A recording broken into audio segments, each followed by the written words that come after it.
Hey, we're officially live. Everyone can see us and hear us now. Well, hopefully. It's been a while. We should probably check our mics and such. Everyone say hello. Hello. Hello. Hello. Greetings. Hey, Hello. I can hear everybody. Chat. Let us know if everyone sounds good, looks good, and we're okay to move forward with this game. All right, awesome. PWB, Stink Palm, everyone says sounds great, loud and clear. Great news because I'm excited to be back. It's been a while. This is our monthly Shadows of Esteren gameplay. Shadows of Esteren by Studio Agate. We love this game. So excited. It's usually on the last Monday of the month. However, I don't know that we've been able to pull that off too often. I don't know. We're constantly having to shift the date. All of us have things happening. We're busy, and then we had Gen Con and delays with travel. So this is a pickup date. That's why it's not exactly on the last Monday of the month. And I'm in pre-production for 2 films. My horror film starts filming at the end of this month, which means I'm not going to be able to run the last Monday of this month. So we're going to do this session. If we don't put a wrap on this campaign, we will have another one in a few weeks, probably in the beginning of next month rather than the last Monday of this month. So everyone tuning into the live, thank you so much for being flexible, working with us, and actually tuning into the live no matter where we put it. Really appreciate that shit. So what I'm hearing, though, is that we're going to have to act real crazy so we can get to the... We do. Everyone needs to just gung-ho, just going nuts. We got to figure this out. It was one session now. Now this is fine. We can we'll do our best, but like I said, we can get back to it at the beginning of next month and hopefully put a wrap on it. Before I get into a little recap of this campaign, and we do need a recap. It's been a while. I do want to kind of go over some things before we dive into today's session. But like I said, before we do that, let's do like we always do. Let's go around the table. Everyone take a moment to introduce yourself. Tell people where they can find you online and introduce your character as well. Steve, why don't you start it off? Hi everybody, I'm Steve, and I'm from Cyberscape. I'm the community and content manager there. And for those of you who don't know, Cyberscape makes all the awesome sounds that Rob will be playing in this game. So thanks ever so much for using that, Rob. And I play a character called Aegon, who is a hunter. He's a little bit gruff, doesn't do a lot of speaking, but when he does need to hit things, he hits them quite hard, as we found out in the last session. Oh yes, very hard. And I believe he also survived through a Fiond attack too, one of these water Fiond situations. Yes, it's not his first encounter with the Fionds, but he certainly hopes it to be his last. Oh yeah. Little Bones. Hi, that's me. I'm LittleBones309. I'm an indie gamer here on Twitch. That's where you can find me all over the internet as LittleBones309.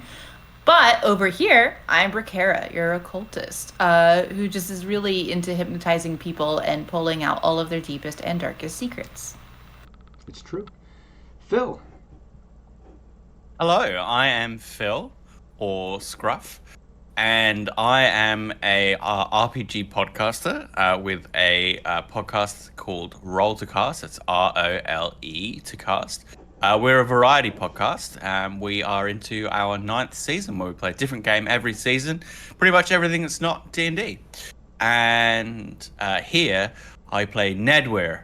Nedware is a Varigal, someone who knows the ways and paths between all the different towns and cities of this wild and dangerous world. Oh yeah, I see. Steve, our hunter, has already seemed to have trapped a wildcat. Ferocious beastie. Careful, you don't know the truth behind it. Yeah. Rocket Fox. Yes, hello everyone. It is I, Rocket Fox, your second favorite person. You can find me when not here. You can also find me here whenever we bring back. So last Tuesday of the month, where I present the weird things from the month, the first and third Sunday mornings, where I play some games, get real startled. It's a lot of fun. And then over on Sirenscape, I believe we're going to be coming back for a couple times on Thursdays with some of the fabulous faces you see before you. And soon we will be starting back up over on Trooper SJP's channel for season 3 of oh no, Frog Smash and die. Yeah, that's what happens when I'm gaming. It's I die quite a bit. Hopefully that won't happen though. On Fridays when we bring back for season 3 of Traveler, Pirates of Dryanax, Space Pirates. But as far as tonight goes, or this morning, depending on where you are, or afternoon, I am playing Morana, who is your friendly neighborhood rogue who every day wakes up to choose violence. Yeah. And my beautiful wife, Valerie. Ooh, and Big Val. You can find me on X at cyber_Valerie. Yep, that was it. And also on this channel here, playing Rise of Phoenix. You can raffle to play a one-shot with us. And today I played Leticia, your Mendientes. And I got to take her out in public recently. Oh, yeah, that's right. Yeah, we got to cosplay Leticia the Magientist at Gen Con, thanks to Sirenscape. And Looked amazing. oh yeah, it looked awesome. Yeah, I got to actually put on bottoms. Yeah, you got to cosplay the bottom half too, not just the top half for streaming. Yeah, we talked about that. We have bottom halves? Yeah. Whoa. Well, I don't. I didn't know that either. I hope so. When you go in public, I would hope so. But, I'm just a floating upper half. It's a personal preference. Yeah, it's Horizon Worlds up in here. Yeah. and you got to cosplay the Magientist in front of Nell and the team over there at Studio Agate, which was really cool to kind of show it off. But yeah, Thanks what a to great time. Sirenscape. Yeah, exactly. And yes, I am GM Rob Mulligan. I am the game leader here running this game, but I'm also the founder of Cybernation Uncensored. Cybernation Uncensored, a place basically for all kinds of gameplay, tutorials, GM tips, all kinds of content, and we're finally getting back into it. Although I will be taking a little break for some filmmaking, I will get back to it.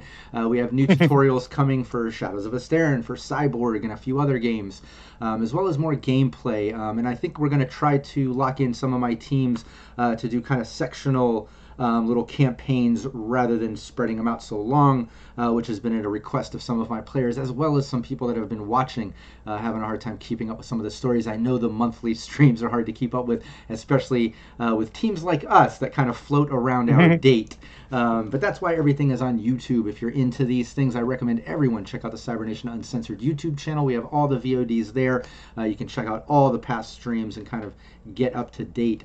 I also want to give a shout out to all our supporters on Patreon.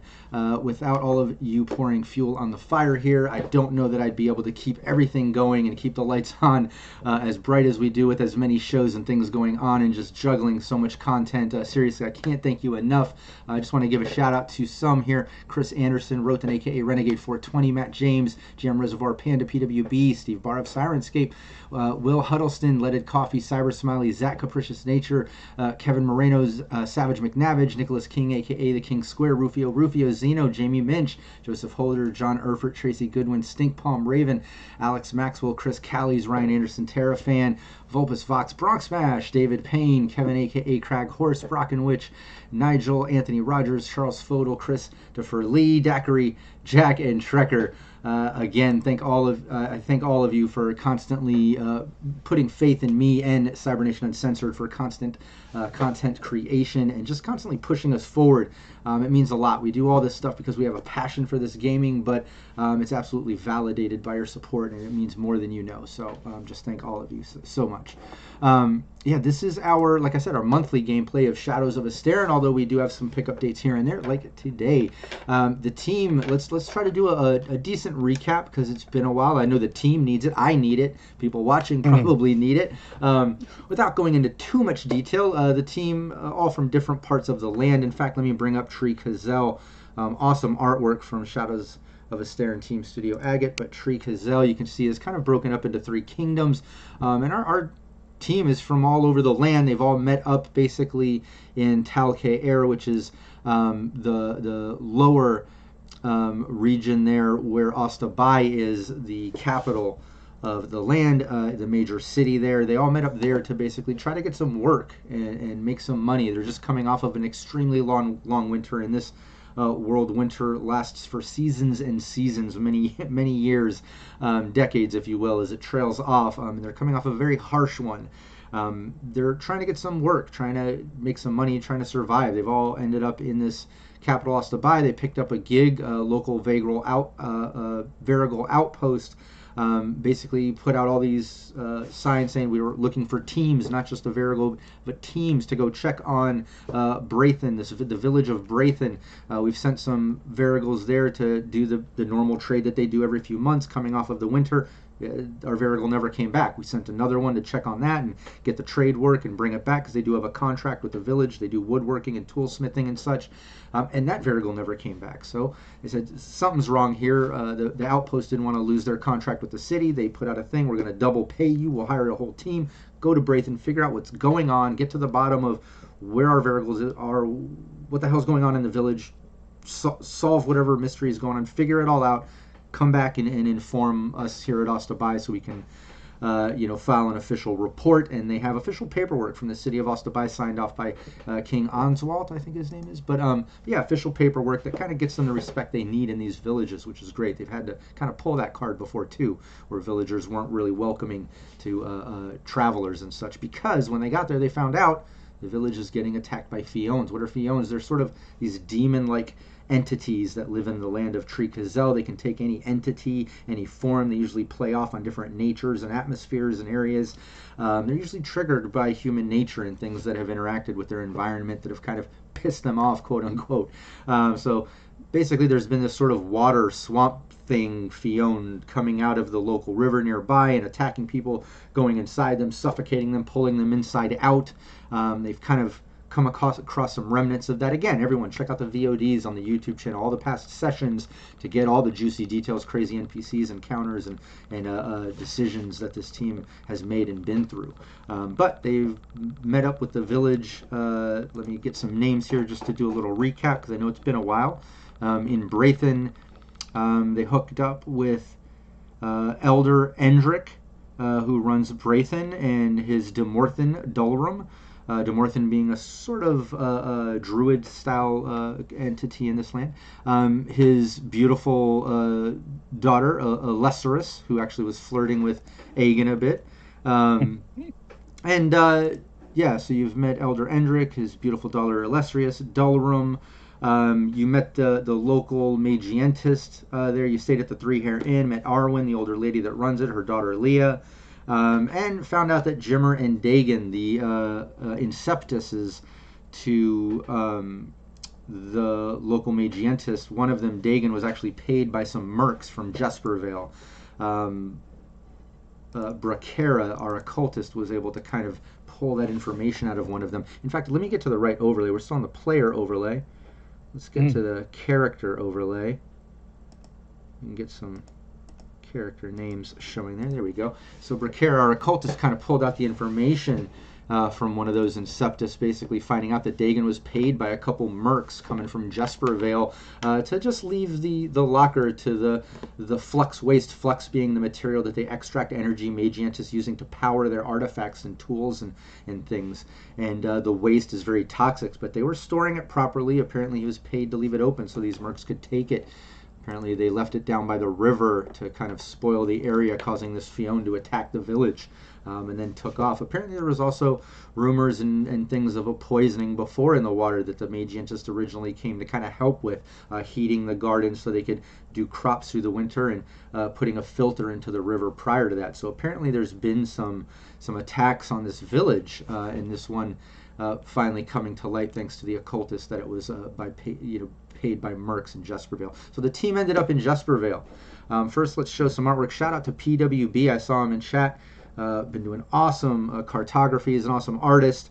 He's been hooking us up. There's Braithen, the village of Braithen that they were in, where everything happened. Then they traveled up to Jespervale. They ended up in the Morale Mines, finding the mercs there after staying in the village of Jesper. There's the map of Jesper. Shout out to PWB. Oh, look at him blushing in chat.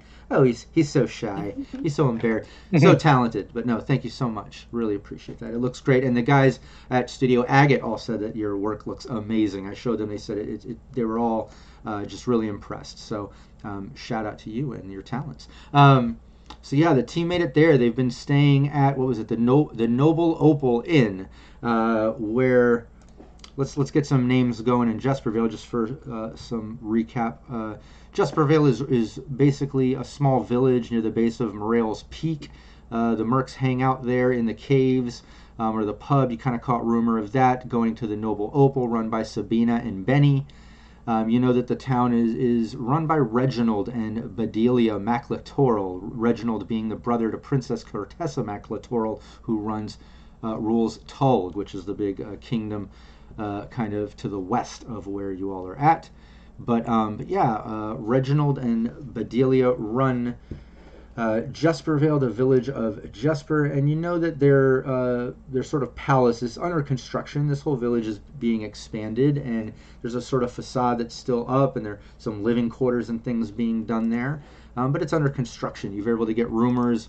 Got to kind of seduce a couple construction workers that are actually working on the palace and the facade. I know the three ladies had a fun night with those guys. They were able to find out that, and from I think from the Noble Opal Inn owners, that yeah, there's some little marital problems possibly going on. They hear arguing going on between Reginald and Bedelia over by the palace and facade, so you kind of know that. You've seduced these workers who do construction there.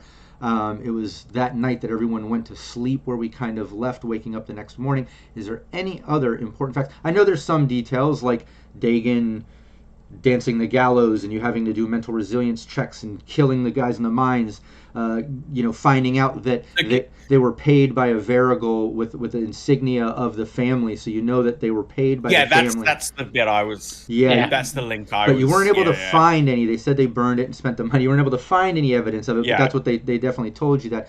Any other key things that we should bring up?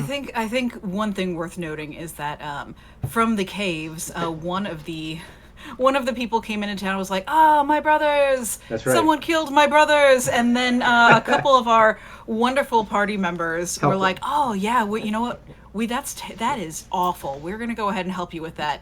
And then we did our civic duty to help. Yeah, went out to the wilderness with him, and then was like, hey, so good news and bad news. Good news, we found the people who killed your brothers. Bad news, it's us, Shank. So. It was pretty horrible. It was great. It was awesome. Yeah, I think yeah. So that was the thing I wanted to kind of make clear. I think was that's right. The link was the poisoning of the water in the village led to the mercs who were in the mines. Yep, who admitted it. You all overpowered them. You killed the brothers. You had one alive. You overpowered him. You admitted, yeah, we were paid. Yeah. We were paid by someone who we presume from details about them that they're linked to the nobles who are setting up here. So that's the current link we have. Why did the nobles presumably hire some mercs to poison another village? Yeah. We don't know. So we're pretty certain that the nobles are definitely responsible, but we don't know what their motive is yet. And it sounds like they've been doing this for quite some time. It's not just the first attack. Yeah, and it was the I think the mercs said they were they were paid by the family Varigal. It's another Varigal that's actually did the payment, so they know it came from that family. The Varigal delivered the payment, and it came in a bundle with the insignia sealed, and did we make a plan for what we were how we were gonna infiltrate? We got a little information. The ladies got some information, but we hadn't actually worked out what we were gonna do yet. I think where we left off, it's the next morning. I think Leticia, Morena, and Bracaria. They had an interesting night with the two construction workers who, let's add, based on dice rolls, were very attractive and very humble and nice guys. They were the best of every world you can think of. The dice did not fail the ladies. They had a great night. They didn't get much sleep. I would like to think that Agan and Nedweir also didn't get much sleep because they could hear the ladies not getting much sleep. But it's the next morning. We'll say the ladies finally come down as... with the guys maybe go to the bar to kind of get some breakfast food for the ladies as you ladies come down and notice Nedweir and Agan already sitting down, maybe having some morning stew or something along those lines. Let's get some Sirenscape sounds going as you're occupied in the Noble Opal. And ladies, you enter the room, you see the guys sitting there. I'll let you take it from there. Real quick, did I have any dreams? Why don't you give me an Let's get that occultist check. Occultism. I gotta remember how to do the math. Yeah, you just take, if you look on your sheet under occultism, you would it probably already has the total there, but it's your domain of Yep. what is it? Reason plus occultism discipline. Yep. It is 7 plus 4 is what, 11? Yep. And then you Yep, roll that's a d10. Add that to it. Yeah, that's what it was total. Is 11. Oh, total 11? Okay. Yeah, nothing major. You know, you're really preoccupied with these guys and your fellow adventurers. Your mind wasn't so much on the dream. But, you know, with that's, you know, so close to an average. I'll say you do have a feeling that, like, you know, you feel like you kind of need to be sneaky and low-key today. Maybe not so brazen as the past days where you've had to deal with mercs, you've had to interrogate. Maybe today feels a little sneakier, a little stealthier or something. You feel like success might be around that. Like you feel stealthy today. Okay. I guess as the girls come down, I will kick out one of the chairs with my foot and slide a bowl of porridge across the marina. I'm famished, thank you. Burning the candle at both ends. Wouldn't you like to know? Oh, we heard all about it. We had the room next to yours, remember? Well, the walls are paper thin. That's not really our fault, is it? I don't begrudge you a little fun. Don't take it that way. And both of you had a good evening as well? Aye, we had some entertainment ourselves. Oh, go on. Maybe when we go out for a walk, we'll have a talk about it. And I think leaning over toward Aga and Marina would be like, the daughter of the leader of the last village didn't follow you, did she? No, but one of those mercenaries' friends did. Well, I see that both of you are still here and in one piece, respectively, so I imagine you took care of it. Aye. I won't be should troubling. have come back to us. Aye. Wonderful. Well, good news all around then. Bricara's gonna lean over to Leticia and sort of whisper to her, I think today, strange dreams last night. I couldn't quite get a grip on them, but I think today maybe you and I hang back. Let those who lean best in the shadows. I'm just enjoying my coffee. Just going, half asleep, just like, oh, okay. Chibi. I'm sleepy. Smiley with a big grin, but very sleepy, and just nods to okay, sure. Did you girls remember that you were supposed to be picking the brains of these likely lads for what's been going on at the mansion? Brains, limbs, other things. We did. We picked plenty. I got chatty. Yeah. I also Did they tell them? Marana also, at this point, would have, like, a tankard of ale because, I mean, come on. Yeah. Classic. It's yeah, about that you kind of have your morning conversation and sit and regroup a bit. That then the two men come over. They've got some bowls of stew, some breads. You see some fruits. They have some jugs of what looks like some type of cider.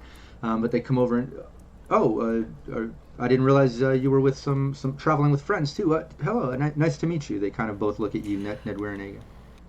Friends like brothers, please join us. The gentlemen, and would turn to the other ladies. The gentlemen have returned. Sit. Yes, Bricara will most certainly move herself over some to give in room and sort of agree with her sentiment about them being like brothers. Yeah, they both sit down. They nod. They look to you, Nedwar and Aegon, and they both look at each other and kind of laugh and reach out their arms to you, Nedwar and Aegon, and say, "Yes, I don't think that well your female travelers have asked yet, but my name's Mason. This is my friend Tally." And they kind of laugh at the fact that they've never really been asked their names. And gentlemen. So there's that. Nedwar. Nice to meet you. Goes, nod, grunt, and then Aegon. Nice to meet you. Well, now that we all know each other and are the best of friends, and would turn to the two gentlemen. Yeah, you both you working on the mansion today? Oh yeah, we're back at it. It's an everyday thing right now. And then his friend kind of chimes in. Yeah, in fact, we kind of need to get this food down and head over there. We know the prince and princess. They do their morning village meetings, and usually by the time they get back in the late afternoon, they like the team already working and deep into it. So we need to get over there this morning. Oh, well, friends, addresses ladies. Family, addresses the gentleman. Perhaps we should join these gentlemen on a nice walk. See them over, make sure they don't fall into any trouble. I'd love to see this grand construction that these nobles have chosen to place in this humble village. He loves castles. At this point, Rakara's gonna lean over to Mirana and whisper sort of what she did with Leticia about her dream about needing to be a little bit sneakier. Well, I think the sneakiest we can be is to go in with people who are supposed to be there. Let's do some type of stealth. I think this would lean into relation a bit, but let's just go with a straight stealth with that, Brakara. Oh god. This will go Well, I could do like a relation Marina. to make sure they're chill with us going with them, and then maybe Morena can like stealth off once we're closer. I don't know. It's not Yeah, I the like worst. that. I got a 12. I like that. I just want to see with her kind of whispering that to Morena if. Oh, that's the stealth. Yeah. Yeah. I got a 12 total. It's not very great. Got an 11. Nice. Yeah, you kind of chatter. You notice the guys kind of look at each other. They look at you a little bit. It doesn't seem like they heard what you said, but they notice that you're kind of speaking to each other, but under your breath. But it doesn't seem like they heard what you said. Rakara will wink at one of them. Yeah. And Ron will like. Yeah, and then the other one looks towards Nedwar. So you like castles? I can assure you, it's far from a castle yet. We just got the facade going, some of the living quarters and underbelly for storage, and what's soon to be the guard quarters. But She just likes to make jokes at my expense. So I'm used to it. We're actually up for Mosta Bay. We're making a report back to the king now that winter's coming to an end. And we've seen the affairs of Breathen, and now we're up to Jasper here and seeing how the construction's going. It's part of our report. So you're headed over there. We might as well take a quick tour as well. Yeah, of course. I didn't realize he looks towards you ladies, and I didn't realize such official business here. You should have told me. That's impressive. Of course, yeah. We'll finish eating. We'll take you over there. You can have a look. Very I don't think impressive. they were acting in official capacity last night, lad. Well, it depends. Would that have changed I your don't think performance? so either. It might have. They start laughing. Like you can tell. Like these guys are pretty down to earth. They're rolling with the punches and jokes, and they just seem like part of the team actually. Yeah. But yeah, you're able to finish up your meals, and the gentlemen fork the bill. They kind of take care of it, and yeah, let's head over. Let's head over to the site, and we can kind of show you around. So yeah, you all leave the. Or join. Yeah, you leave the noble Opal out in the village of Jesper. I'll bring up that map right there. As you kind of cut through and you get through where's the grain silos and the stables and such, and the village hall, as you Start going kind of where the open gate opens, and you can see where the palace is under construction a little far from there. You pass the village hall, and you notice you can clearly see what looks like some nobles, what could potentially be Bedelia and Reginald, and you see them over there with what looks like an elder and a possible priest and some of his clergy, and they're kind of having some type of meeting, which aligns with what the construction guys with Mason and them were saying, that in the morning they tend to come and have their village meetings and stuff. By the time they get back in the afternoon, they like construction to be underway. But you do confirm that you see them over there as you're passing through. As you leave the village, you go out and kind of enter a little bit outside of hearing the village sounds and get further into kind of nature. There are some sort of torches set up along the way to kind of set the path. You can tell that they do tend to work through the night out here. You can see what looks like construction being done on the facade. The whole front of what is soon to be the palace is already constructed. You can see the underbelly that would lead to, like you said, guard stables and storage. You can see beyond the front facade kind of where there's living quarters already established. And you can see some people hanging out. It looks like maybe a couple guards up front, but lots of guys working on construction, guys, females, all different sizes, working on different aspects of it, where they're mixing mortars and stacking stones or working on part of the facade. However, I do have some artwork, thanks to PWB for hooking this up. And here, I'll bring it up. Just to put a little imagery, just to set a little bit of tone. You can see it there on Twitch. I didn't add it to the Discord art channel yet, but you should be able to see it on Twitch. But that's what you see as you're approaching. Yeah, I'll let you all take it from here. How very grand. Now, that doesn't look livable yet, lads.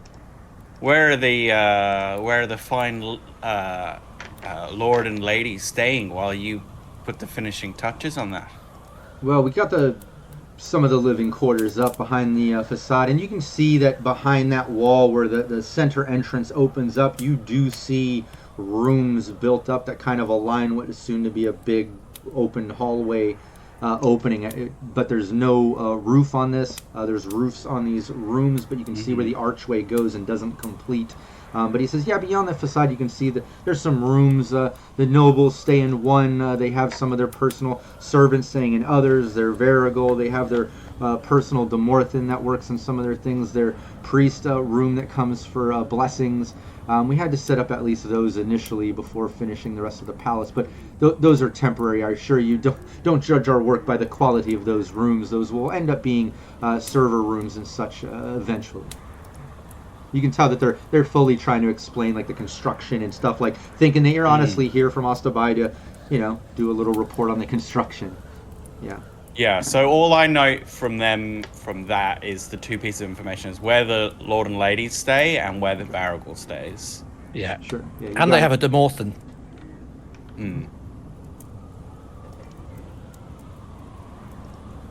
Yep. Yeah, you got that. Don't let us keep you. Don't let us keep you from your shift. We don't want you getting in trouble on our account. Yeah, I appreciate it. Yeah, we'll get back to work. Get started. Look, feel free to look around. Obviously, you're here on official business. If you have any questions, just we're here for you. And they kind of turn their attention to the ladies and do a little parting, little courting parting sort of thing. Little hugs, little kisses on the hand sort of thing. You can tell, they had a good time.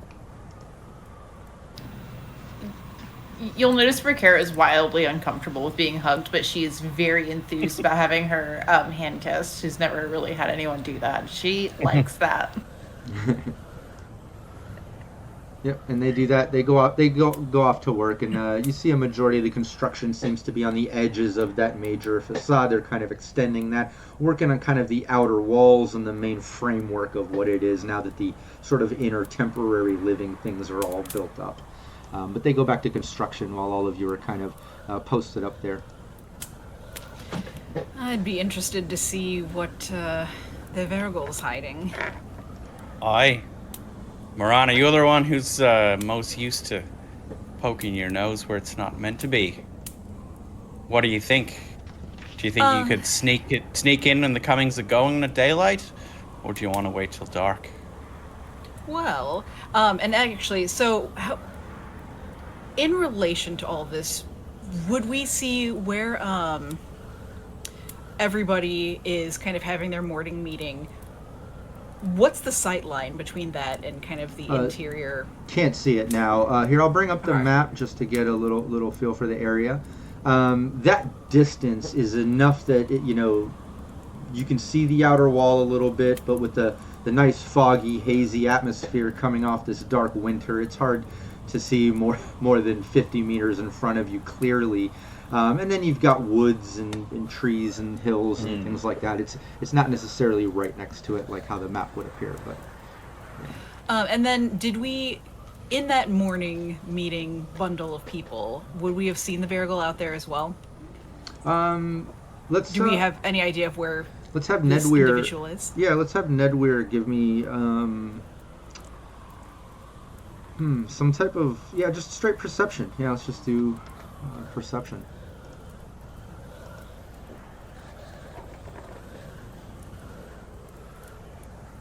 That's 10.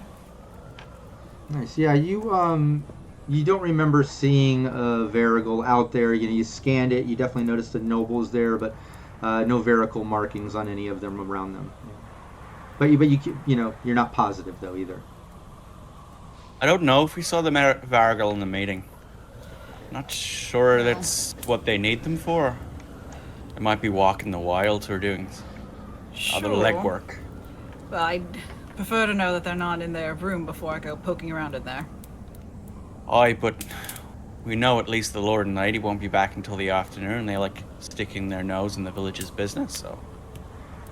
Well, might be worth taking a peek in some other uninhabited rooms. Aye, well, I think perhaps you might be best doing that on your own, rather us in a group, but we can keep an eye out for you. Yes, instead of any suspicious sign or whistle or something, if they start making their way over here, just stop them somehow, distract them. And then Marana would start kind of going over toward where the rooms are. Yeah, you make your way over. There's construction workers kind of doing their thing, but they don't pay you much mind. It seems like most of them are okay with you all being in the area thanks to your friends that you made last night. But you make your way through, and you're kind of in this big open hallway that's just open to the sky. It has these marble pillars kind of aligning with these kind of sectional rooms, and you can see big wooden doors with ironwork kind of brackets and such, and there's rows of them. You all of you did make mental note. Nedweir did point out, that like the first one on the right is the Varigal quarters. You know that the second one on the left is the second and last one on the left, those two are supposed to be kind of the royal rooms.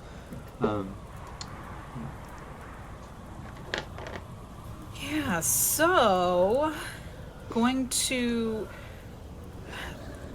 in making my way over there, Rana would briefly pause in front of the door for the Varigal's room and just, if I could do something to see if I could hear any movement inside, just to see if there's anybody there. Yeah, let's do a perception. Yeah. Also, whilst Marina's doing this, is there anywhere nearby that Aegon can kind of blend into the shadows and just keep an eye out as watch for her?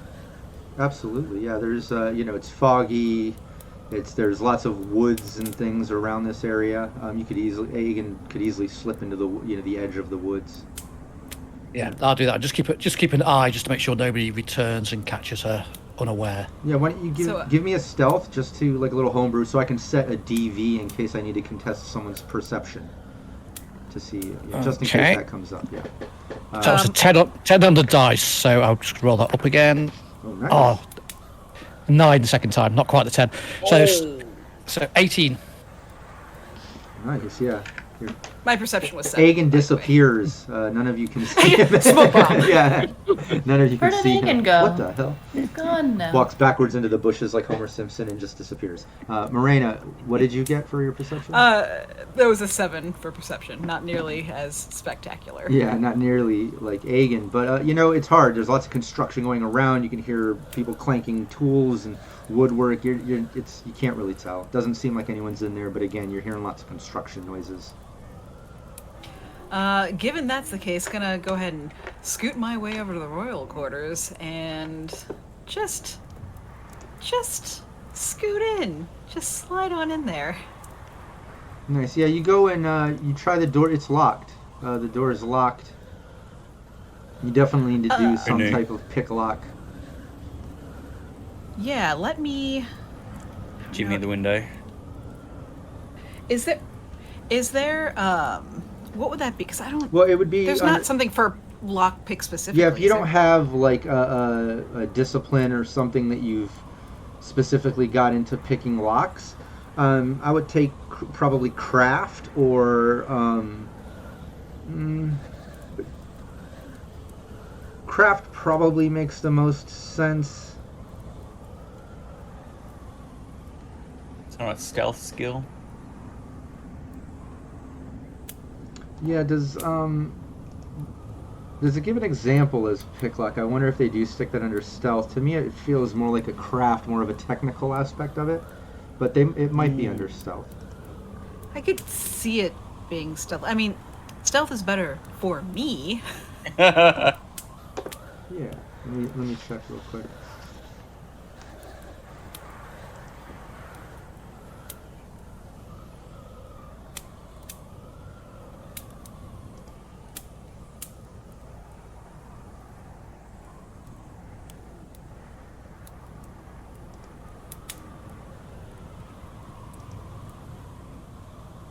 Okay, got the skill trees. Trying to find exactly. I know. Oh, here it is. Skills. Okay.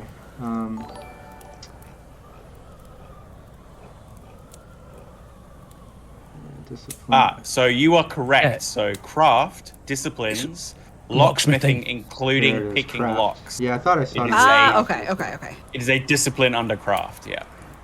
I see. I'm surprised I don't have Note that, to but- self: always trust the game leader. Okay, I got this. All right, let's go. Mhm. Yeah, and RPG Father in chat does point out that craft does seem to be the. Oh, and he's RPG father, so there you go. We You know. can't deny the You RPG cannot Father. deny. Can't argue with dad. You yeah. can't argue with Dad. He's got us. You come to me on the day of my game session. You come to me. All right, Morena, what do you got for craft? That's a 10. A 10. Yeah, you mess with the lock. You're not able to get it open. This is not going to be the way in for you. It's locked up. It's not working for you. So I think Marina would gesture. And while you're trying that, let's go over what's Lutetia, Bracaria, and Nedward doing as Agan kind of disappears into the woods. You see Morena working her way into the front of the facade, disappearing down the hallway. You know she's trying to do something, being sneaky. What are you three doing? I think Yeah, Bracara... Oh, yeah, go ahead.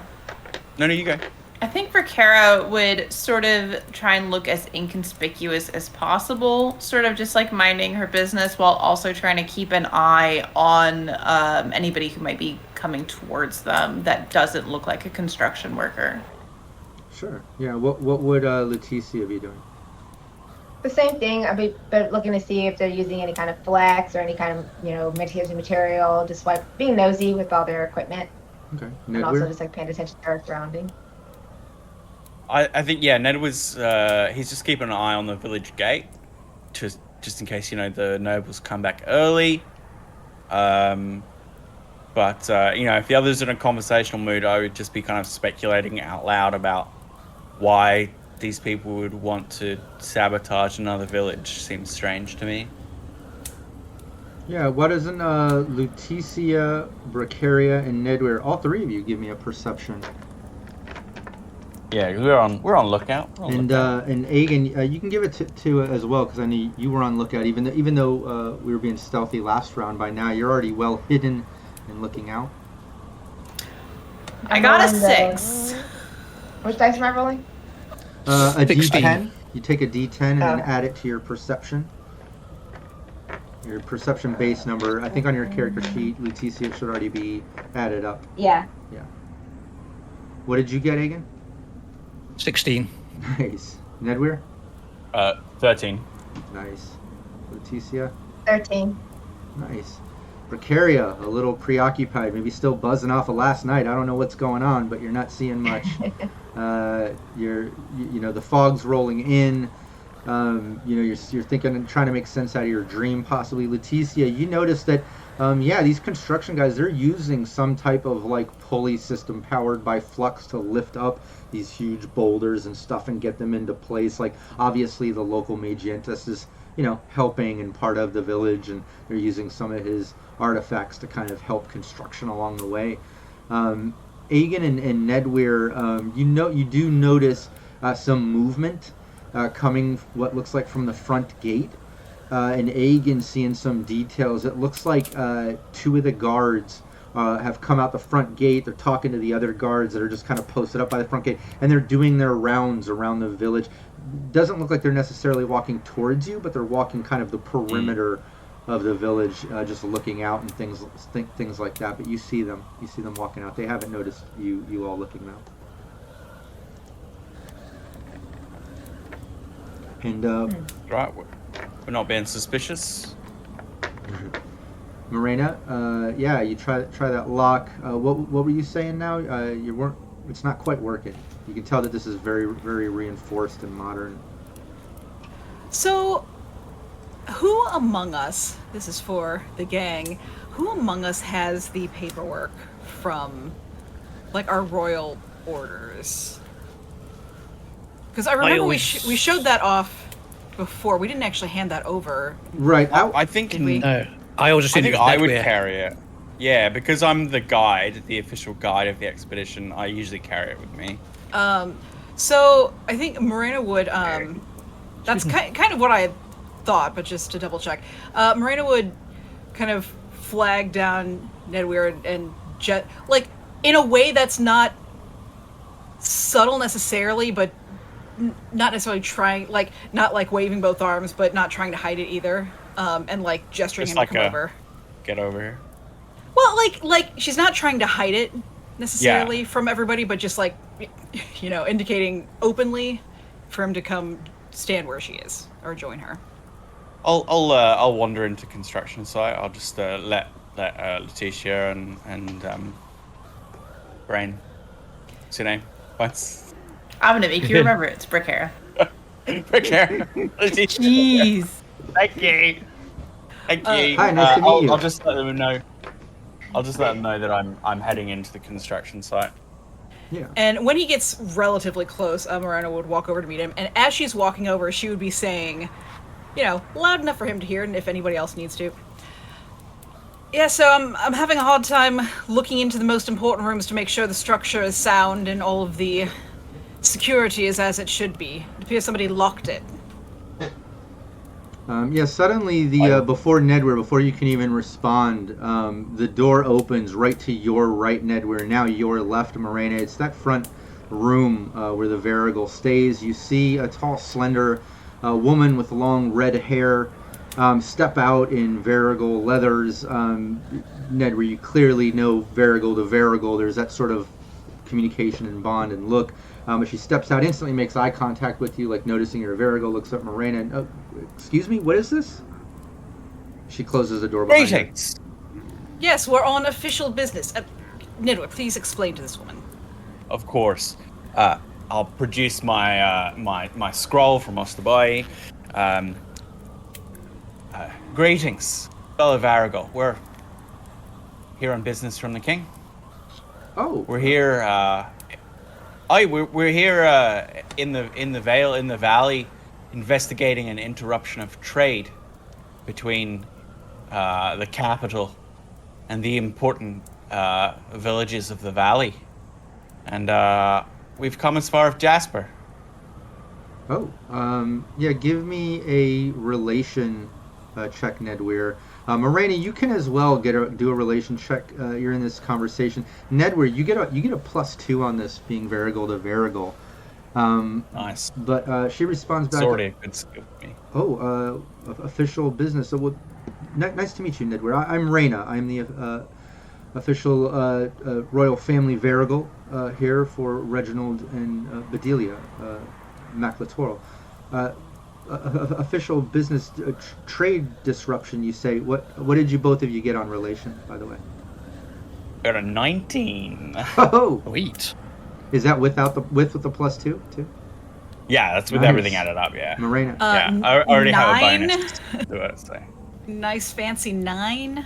Nice. Yeah, Morena, maybe you're noticing some of the construction guys looking, and then you notice coming around the back, there's a guard that kind of like steps around, looks in, kind of looks. You notice Reyna just nod to him, and he kind of keeps making his round, paying no mind to all of your conversation. But that being distracted, you're not paying much attention to Reyna as Nedweir is. And Nedweir, you notice that when you mention this and about official king investigating trade disruption and things. She seems a little nervous about that. She even kind of like looks out towards the front and official business about trade disruption from the king. What's this about? Anything I can help with? Or We're not sure yet, but there were Fionn attacks in Baraithan to the south.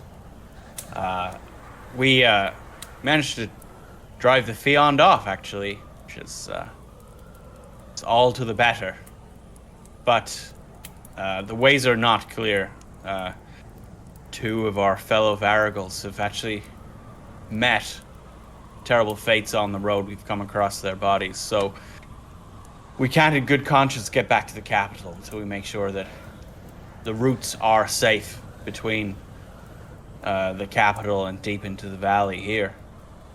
You're a Varigal. What have you seen out about these ways? You're, from what I understand, all very keyed into the pathways and the natural goings on. I haven't seen much. I don't know.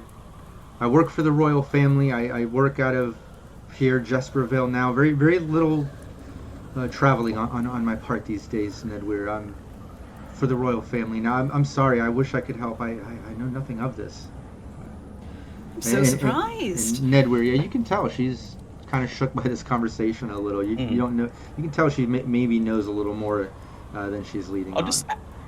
I'll just add a little bit of pressure by saying, would you not be expecting tools and lumber from Baraithan by now, as winter comes to a close for the construction? Did you not think it was odd that you hadn't had your shipments yet? I don't know. That's business for the family and their construction. I don't get involved. Aye, but as a Varigal, you keep the ways open. Have you not been scouting the paths between here and the other villages? Do they keep you that busy? Yeah, I've been staying here with the royal family. I haven't been doing much traveling myself. Well, you're incredibly lucky then. And Marina would not, like, obviously intimidatingly lean close, but would get a little bit closer. Well, you're lucky then. You know, there have been attacks all along the paths and quite close to here, in fact. The Fionn that we saw, and turns to Nedweir, that we fought actually came from the waterways, turns back, and would take the innards of a person and pull them out. Fundamentally turn them inside out. It was truly gruesome to see. If I found the person who provoked that, gosh, tell you what I could do to them. That sounds horrible. I would be surprised if it didn't come up this way.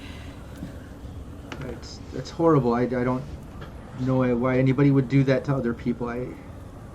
That's horrible. I don't know. I wish I could help you. Well, No, I don't want to pressure her too much and get her to tell the nobles about what we're doing. So, what do you think, Marana? yeah, I think you're about to say something. Yeah, I think Marana would just be like, well, we appreciate all the information. And is there a way that we could contact you again? Should we have questions, or should you remember anything that you'd like to share? To keep everyone safe, that is. Yes, she kind of like looks out towards the front, and leans and looks towards the back where the guard kind of passed in the end of the open hall. And then she leans into you, Nedware, and kind of gives you the sort of variable handshake. Maybe it's a sort of forearm slide or something that, just assures that you guys are both of the same cloth, but leans into you and says, Nedware, full disclosure, I've been tasked with, just paying some mercs to do some heinous things. I know it is connected to this. I can't speak against my family and who I'm working for. You know the Varigal code, but if you find evidence, and I assure you there's got to be evidence around here. If you can find evidence to back up any connection here, I will be your witness to paying these mercenaries. I'm positive it's connected.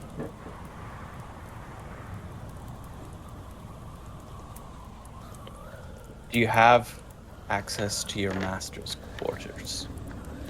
I do not. What about your own? Was there anything in there that might help us? Normal Varigal supplies and house supplies. You're welcome to stay in my quarters if you need to stay within the facade. Whatever you need to do, I'm willing to help. I just can't. I can't speak against the family unless you have official evidence to back you up with the king. You may not be able to speak against the family. However, could you perhaps humor us a little? We've heard that there's a little bit of strife between the couple, the happy couple moving in. Yes, they fight all the time. I don't know exactly what about, but I wouldn't be surprised if it's fueling all the problems here and causing all of this. I don't know, but they fight all the time. It's uncomfortable. Murano would lean in. I've heard that the Lord might have a wandering eye. It wouldn't surprise me. It wouldn't surprise me at all. Well, you do right by us, and we will certainly make sure that you stay safe in all the fallout that is bound to come when everything is revealed. I just want to do what's right. She looks towards you, Nedware, and she says, we have a bit of honor amongst us Varigals, and we're tasked with protecting and traveling and securing such informations, and this is wrong, and I want to make this right.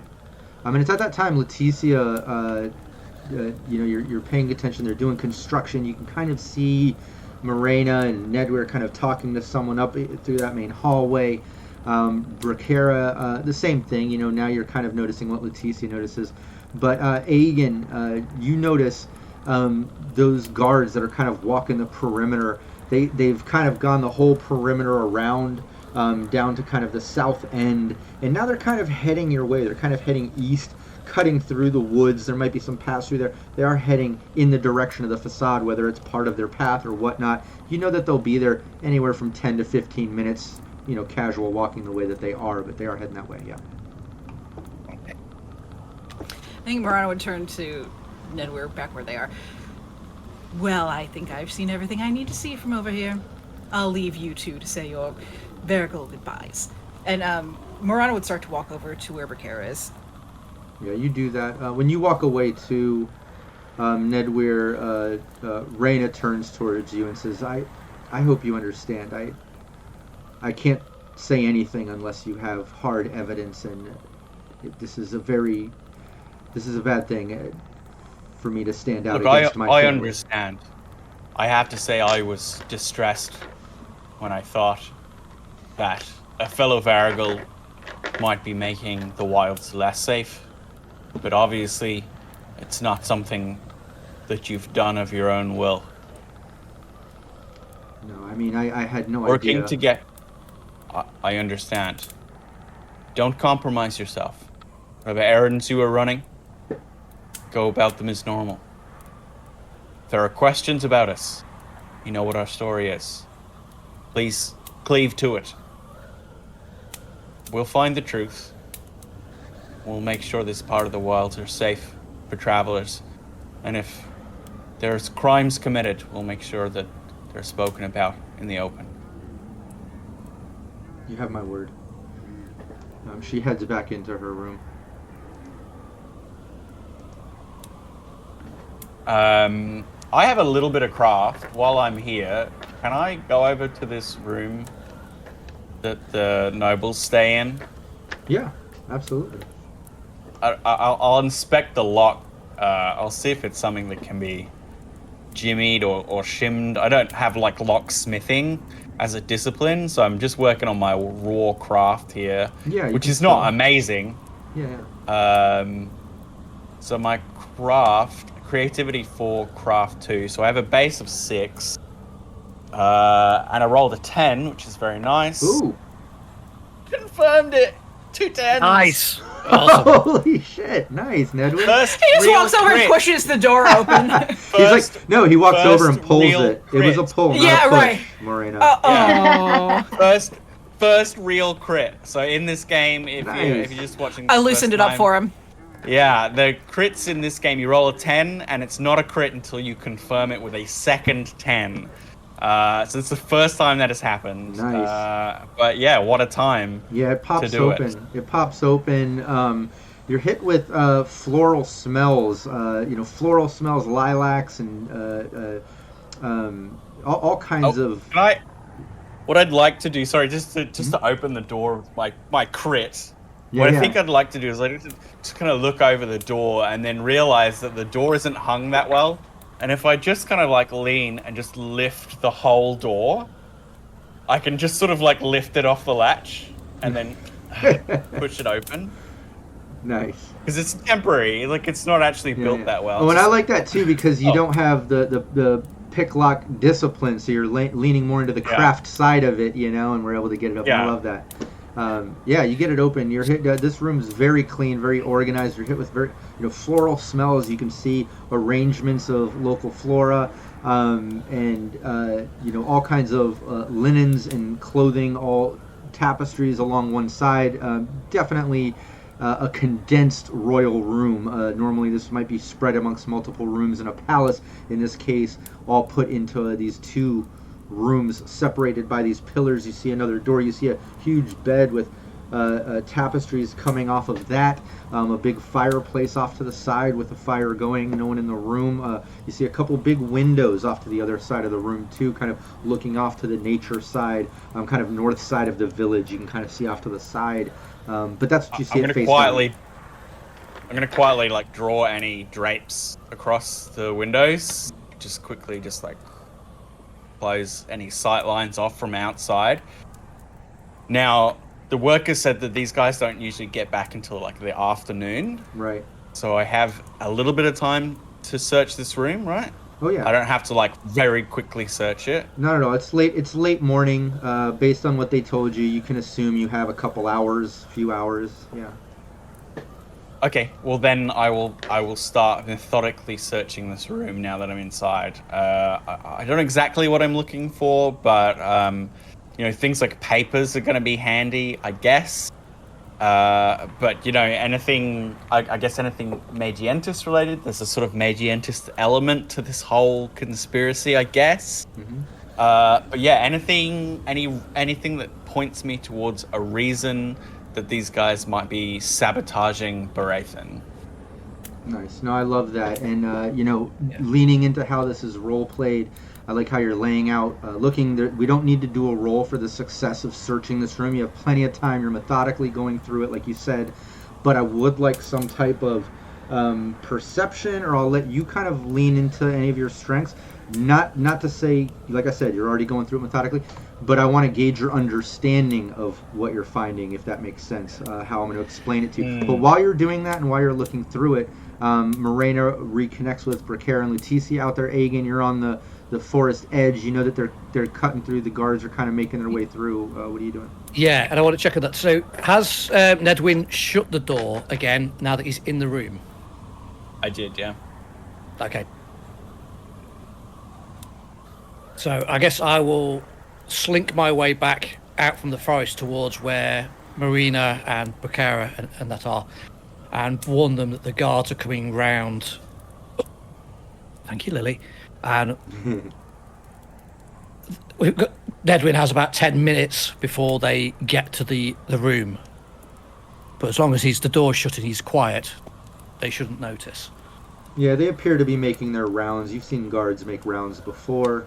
So yeah, absolutely. You're able to communicate that to the rest of the team. All of you are kind of out front of the facade. There's normal construction going on. Aegon gives you that information.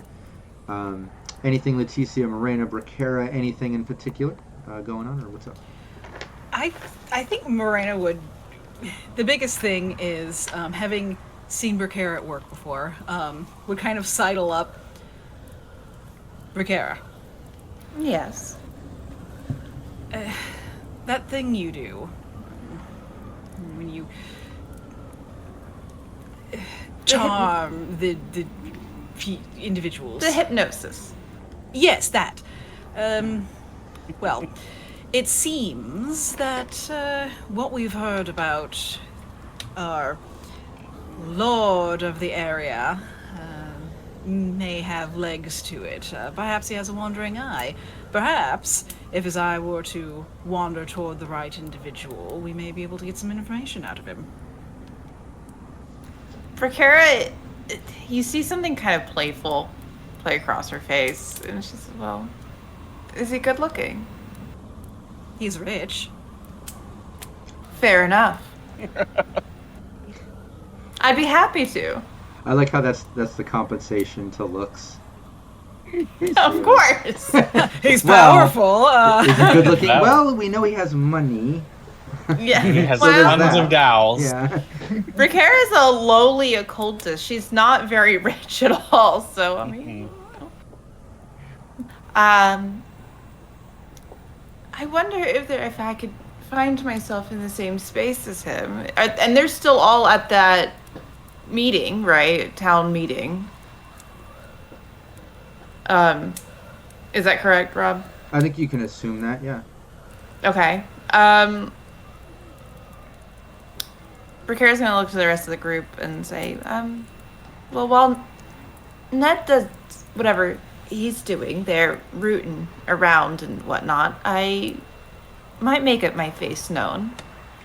And she's gonna head off towards that town meeting. And she's gonna try and get like a front row seat. She wants to try and catch his eye just once today. If maybe can try and find a way to meet him again in the evening. And she's really pulling out the stops. Sure, yeah. You make your way back to the village. So Bracara explains that to the rest of the team. Aegon explains guards are coming. Nedward is in there. Bracara just explains, hey, I'm going to go try to catch the eye of our prince because we know he should be at the town meeting for the next couple hours still. She's going to head back towards the village. What's Leticia, Morena, and Aegon going to do while Bracara heads? I think as soon as Bracara starts ahead, Morena, at a distance, will follow. And Leticia? Just to keep an eye. I think Aegon's going to slink back to the forest just to keep an eye on Nedwin and make sure that he doesn't get into any trouble. Nice, yeah. Right back to that stealth. You're right back into the shadows of the forest. Leticia? I noticed that he went into the room, and I'm going to finish looking at the equipment and maybe take some samples of it to see where they're disposing their flex, to make sure they're disposing it properly, and then slowly make my room towards the door and try to go help him snoop around with the paperwork, try to find some information. Yeah, I also imagine Leticia walking around all the construction. Excuse me, is this up to code? Is this to code? Right. No, A but I little think, journal. yeah. What's a code? Yeah, no, yeah. What? No, I think that's clever though. I think it kind of leans into what you told the guys you were there to do. So you're kind of checking in on some of the tools and things, and then you make your way back in easily to the door where you notice it's kind of propped up, maybe tapping a little bit, Ned, where you let Leticia in. She makes her way into the room. Aegon hiding in the shadows, Bracara and Morena making your way back to the village. You're easily able to get back to the village. There's a crowd gathered up. You can clearly see the royal family. You see Bedelia, Princess Bedelia, Prince Reginald there. You see some of their guards and things, and they're talking to the elder, and then they're going over with clergy, and you can see like what looks like maybe shop owners and stuff gathered around, and they're talking about different tax issues and how they have more construction to do, and now coming off the winter, they're expanding some of their crop plans and things, and they need all the villagers to put in as much as possible, just at least for the first, like, they're definitely talking about taxes, money, and, you know, normal village business sort of stuff. But you're able to make your way up kind of the front of that crowd and try to get attention, try to give them the twinkle eye or whatever. I think I think that would Twinkle eye. you know, look at your domains and disciplines. I would allow you to lean into a strength. I know you've got that sort of beauty trait, just like Leticia. I know you guys kind of lean into that in different ways. I think a relation, some type of relation role possibly. But if you have something else in mind, looking at those, just let me know. I was considering performance. I like that too. So yeah, give me that roll, but don't tell me the number yet. Just do that roll, do the math. Morena, what are you doing while Bracara's trying to catch the eye of this guy up in the front of the crowd? She's going to be kind of at the fringes, you know, like if there's a crowd or a classroom or something, there's always people kind of standing around the outside. She's out there so she can kind of gaze over everyone and not be too conspicuous. So just trying to see if anybody looks like they're up to something or...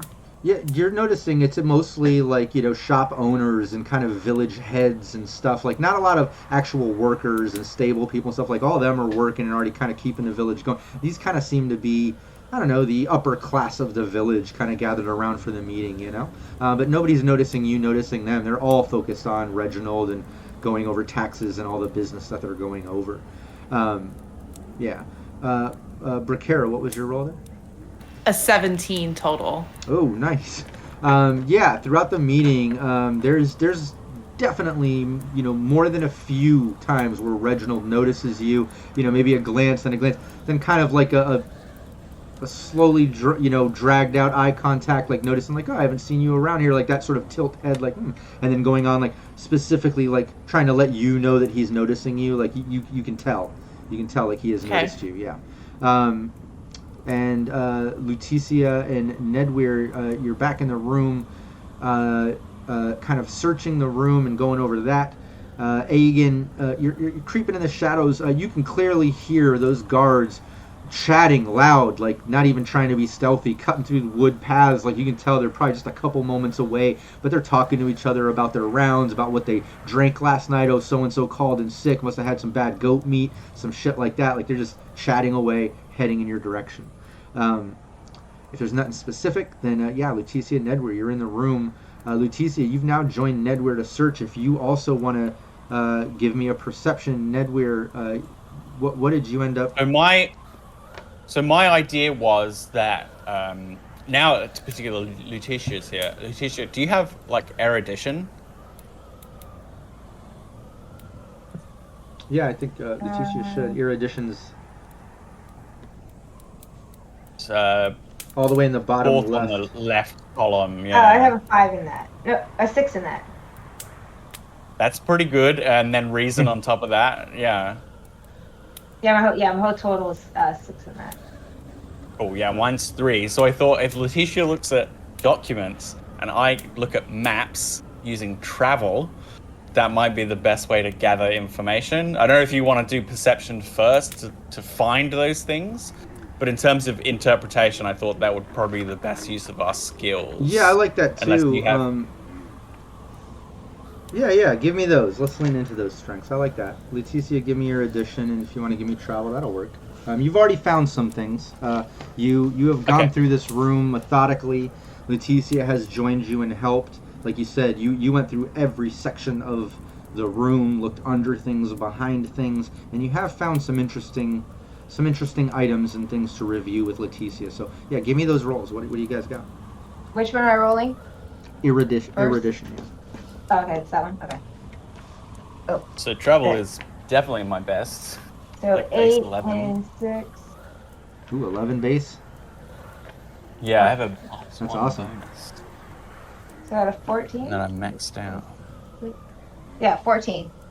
Oh, that's really good. 15 for me. Nice. Both of you did great.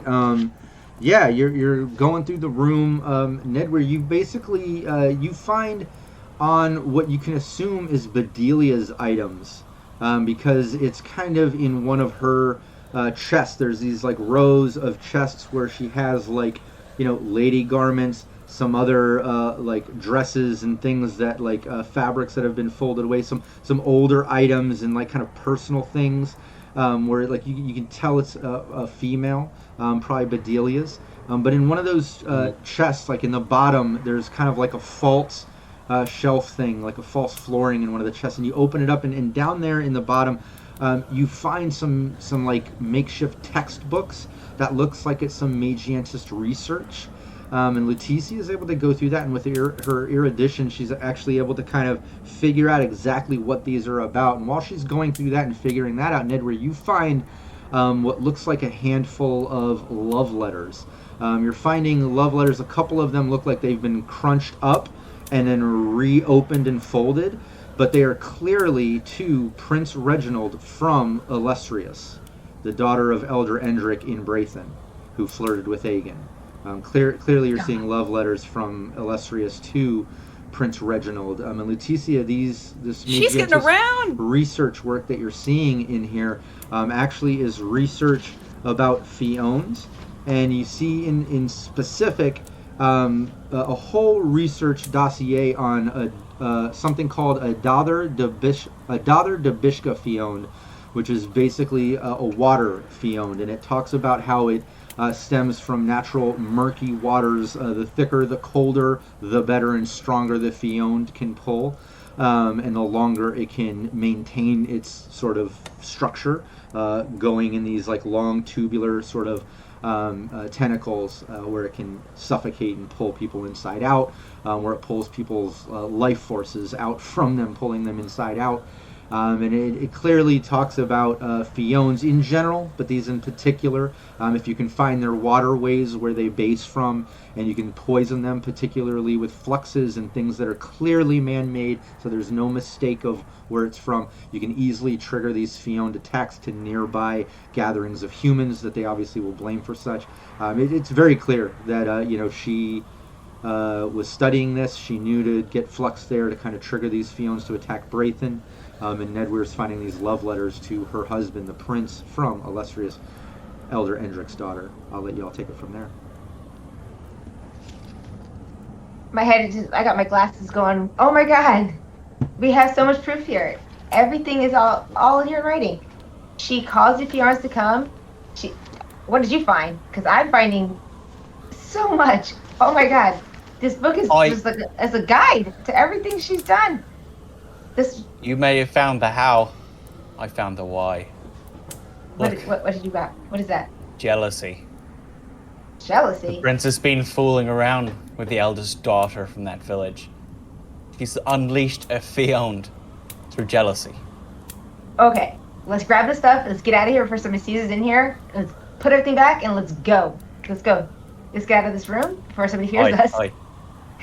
Pop it into my pop everything into my bags, and I'll just kind of peer out the window, part the curtains, see what's out there.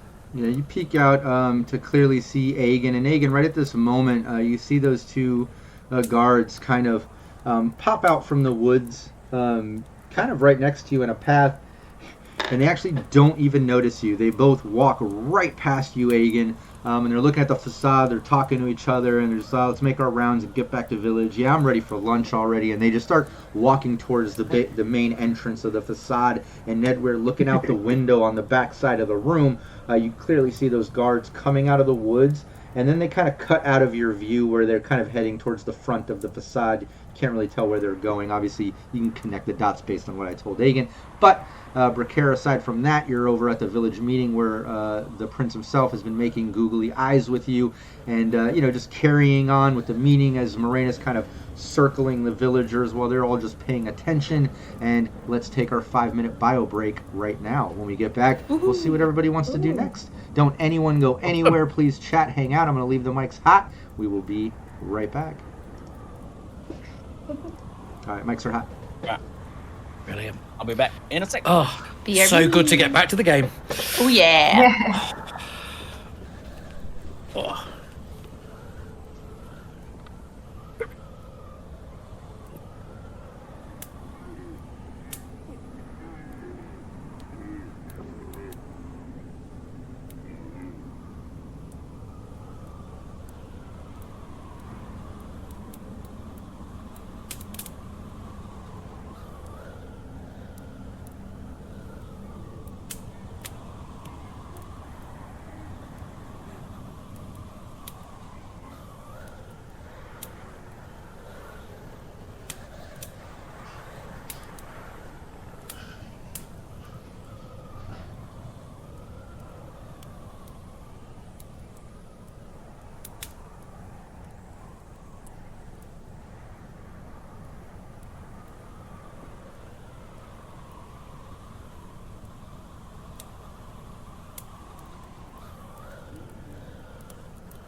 Anybody else as tense as I am?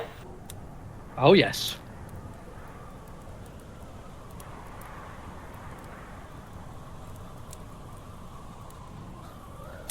Yeah, especially for the political bit. The combat, I feel quite comfortable on, but the politics, I'm totally at you guys' mercy. I'm very excited for this.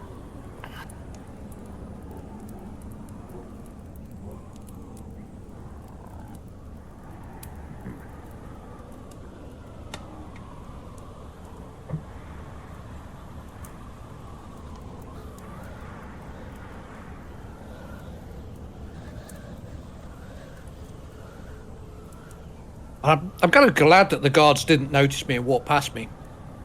But I'd got my blag already. I was going to give them an entire lecture on herbs and how they were crushing my plants. Damn it!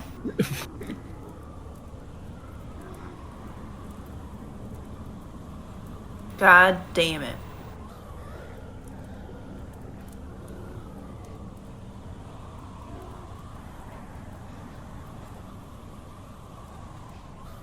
By the sounds of it, I'm not sure if Bracara needs to seduce the prince, but is she gonna seduce the prince? I think at this point you've already committed. Just go with it. That's what I'm saying.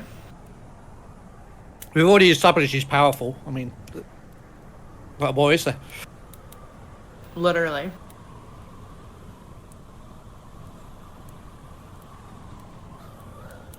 Especially since it then sounds like it's his wife that's the cause of all the badness. So having him on our side is definitely going to be a benefit. Absolutely. Will Brickare bring him to our side? Who's to say? What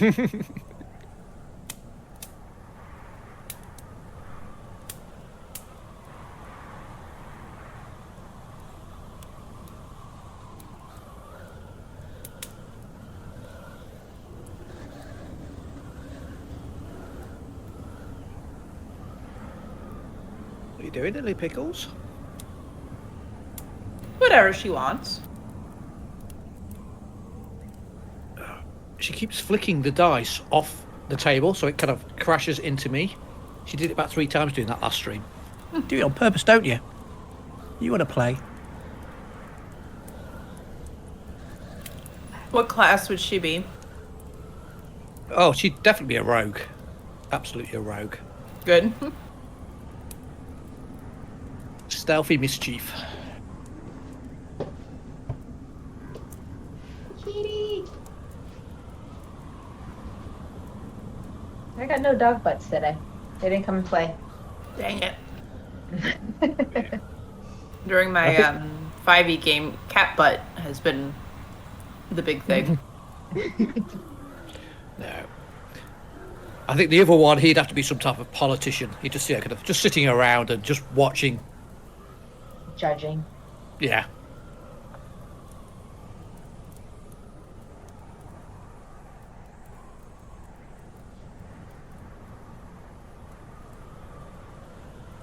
Am I just eating a plate of cheese? Who's to say? I'm kind of jealous of you right now. But then I'm eating my hobnob, and it's very tasty and chocolatey. Nobody noticed me like scurry like a little rat with a handful of cheese to put it on the plate that was already in here. Did you try those lactose pills yet? I had to use them on the plane because of moving my flight around. I didn't get my pre-ordered dinner. So when the food turned up, I was dreading it. And those lactose pills got me through. So thank you so much for that. Yay. Everybody hearing that? Woo! That would not have been a pleasant flight. What was it, just Lactaid? I really struggle with milk and stuff, so it just makes me feel really ill. Me Really too. ill. I'm yes, same, big time. Does that stop me from eating does that stop me from eating an entire plate of cheese for dinner? No. Well, now I've got the pills, I've also gone back to eating cheese, so I'm so happy. Oh yeah.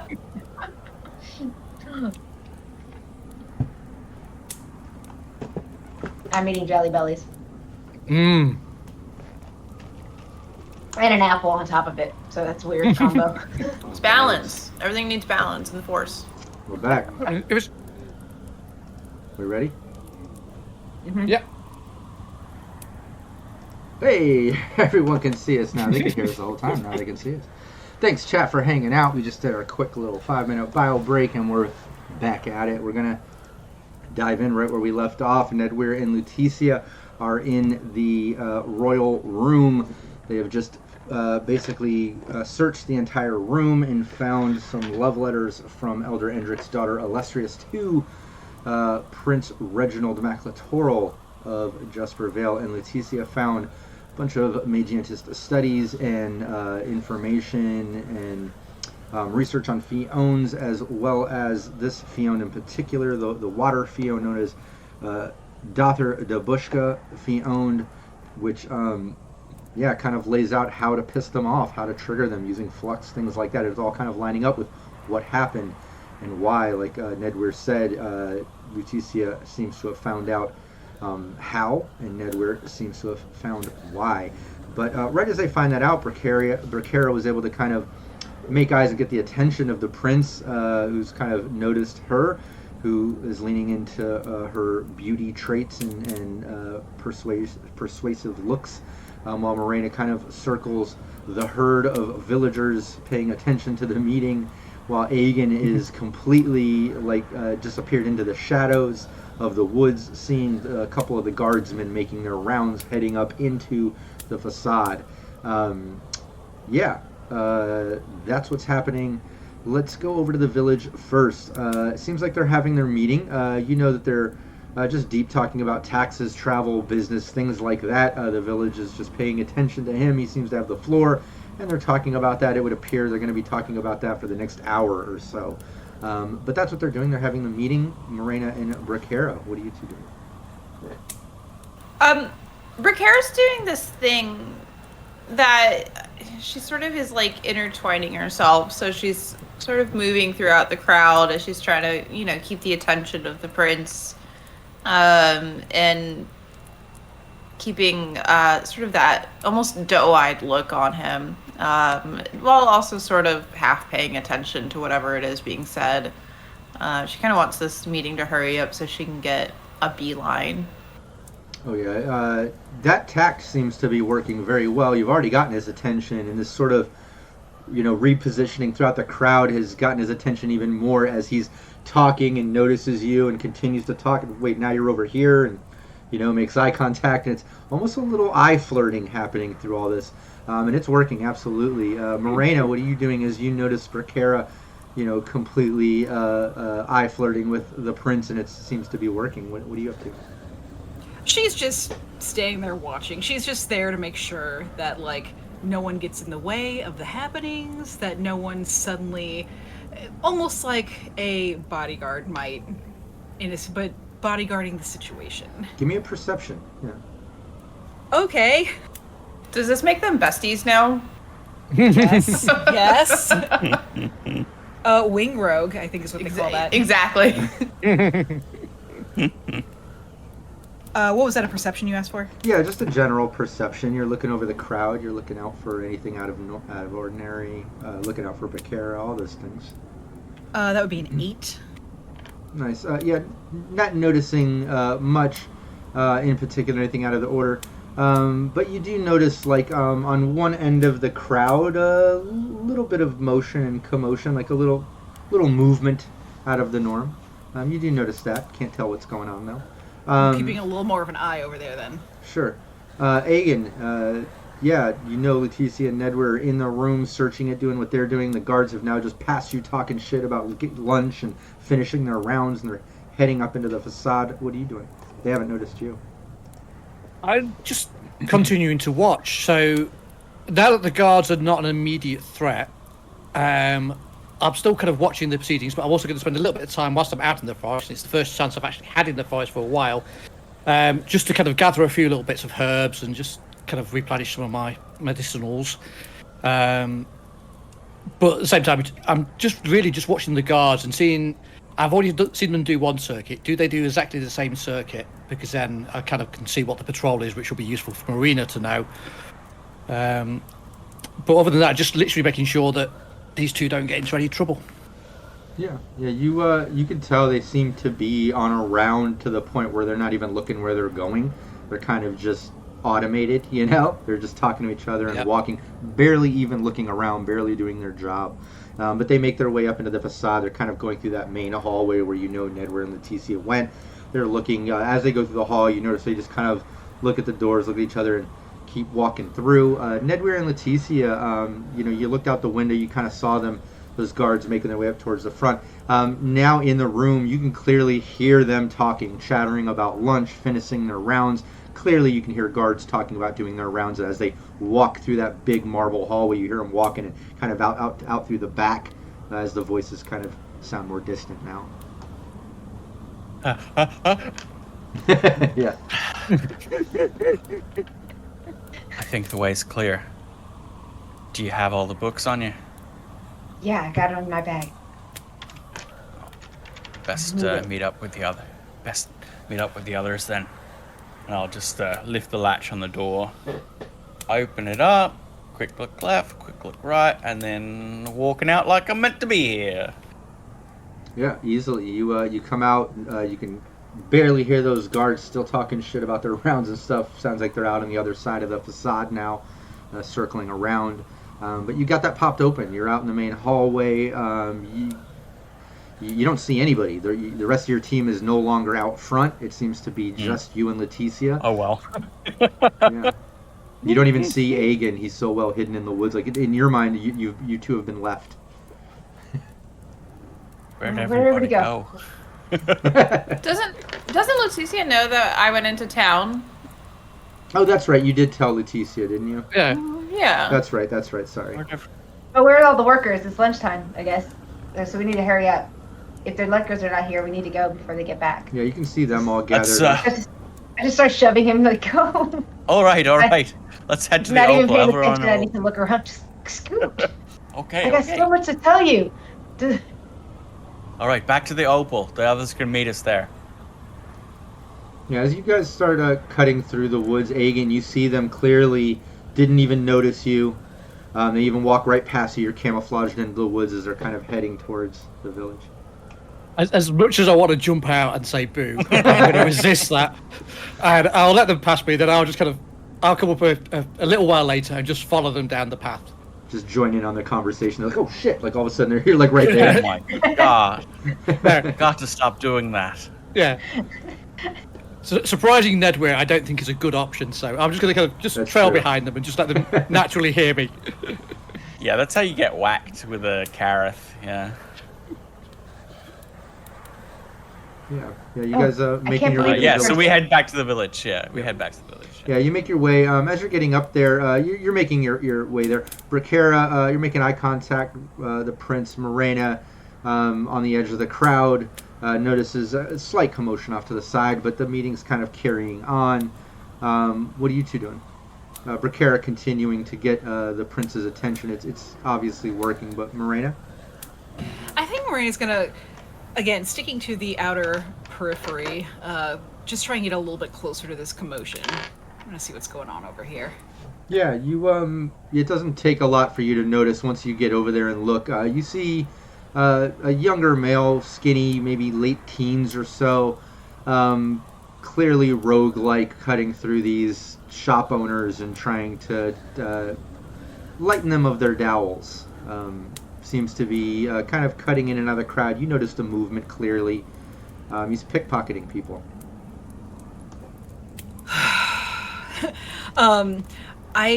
If it's possible, I think she's gonna try and like place herself so that she would be a target, and then like when he goes in to try and pick her pocket, she's gonna grab his hand. Yeah, you can easily do that. This young man tries to pick your pocket. You get right in the line. You can kind of tell the pattern he's working, and he clearly tries to pick your pocket. Why don't you give me? This would be more of a hand combat. So this would kind of be a strength feat, I think. Yeah, that's what makes the most sense. I don't want to do a contested pickpocket sort of thing. Let's do a feat, strength feat. It's an 11. Nice. Yeah, you easily grab this kid's arm. He's, goes to reach in one of your satchels. You twist his arm up, and he just kind of like, I'm sorry. I thought you were somebody else. As soon as she grabs it, she's gonna just like, almost as if they're walking like arm in arm. She's gonna kind of like walk him kind of out of the crowd, but kind of back over to where she was standing on the edge before. Your work is sloppy. I can see it from all the way across the way. I'm embarrassed. I'm sorry. I thought you were sloppy. Like he suddenly realizes like you're a fellow rogue.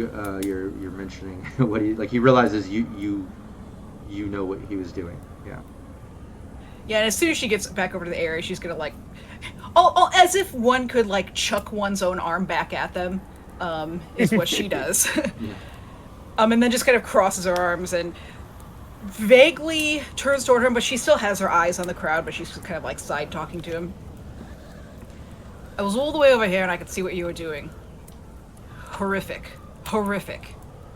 Just honing in my skills a little, just practicing. I apologize. I obviously wouldn't try this on a fellow rogue. She, at that point, kind of turns and faces him a little bit more. Oh, trying to hone your skills in front of the prince and princess at a town meeting. Yes, well, they're that distracted. of course isn't going to end poorly. They were distracted. I was trying. And all the guards are facing you. I can't even. Where did you learn anything? Assuming that you didn't just make it up in your head. Well, reading a story, fantasy story or something. Well, to be honest, yes, I have a lot of reading. I don't have an official guild. I'm just doing my best. I'm sorry. You can tell he's young. He's intimidated by you. You can tell that you're a bit more experienced than him. Yeah. And she's just gonna like hold her hand out. Well, how much did you make? Oh, of course. He just like pulls out a satchel, just like pours a bunch of dowels into your hand. It just pours. It's there. We're straight, right? How much would it be? Yeah. Why don't you give me 2D, or well, we deal in D10s. Give me 2 D10s.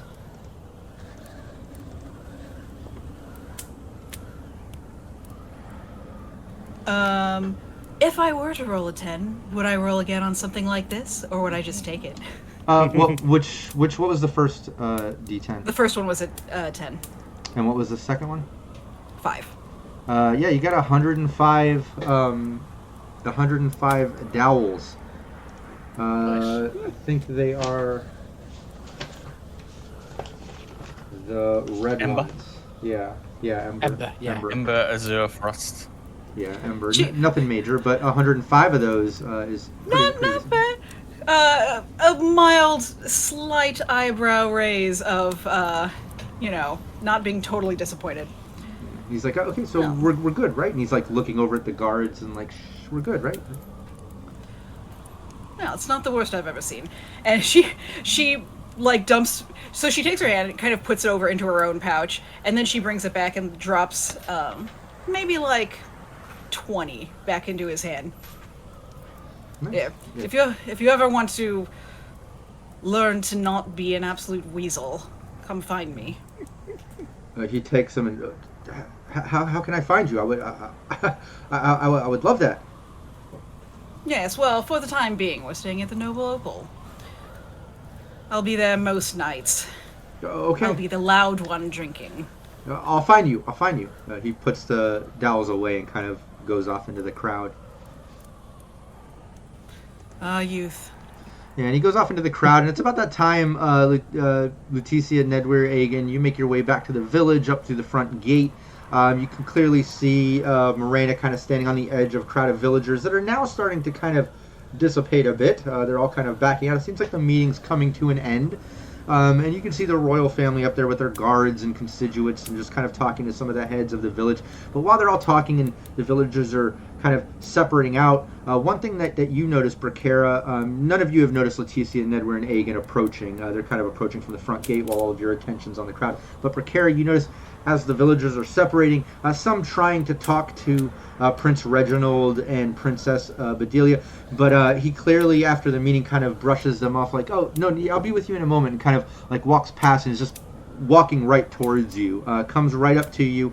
You can see a couple of his guards walking up behind him, just kind of standing. You see Bedelia kind of circling around, talking to what looks like one of the priests and some of their clergy, but as she's talking to him, you see her, she keeps looking over, like making eye contact with you, looking over at Reginald, but he makes his way over while she's kind of eyeing from the distance. And also, I haven't seen you in my village before. Hello, I'm Prince Reginald. Nice to meet you.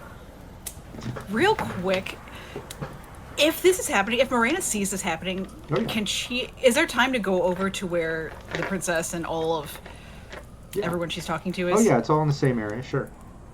Would see this happening and then go over to where Princess Bedelia is and try to, like, standing on the other side of the conversation circle, or the other side, just sidle up and start making conversation. absolute wing rogue. Yeah, you make your way Rogue over Chad. there. Yeah, you make your way over there and try to eavesdrop a bit and kind of listen in on that conversation. You make your way over and get on that side. But Lutetia, Nedwir, Agan, all of you see this kind of happening up ahead as you're approaching and entering the village. What do you three are going to do? Well, that turns out to be a slightly more dangerous game than we first anticipated.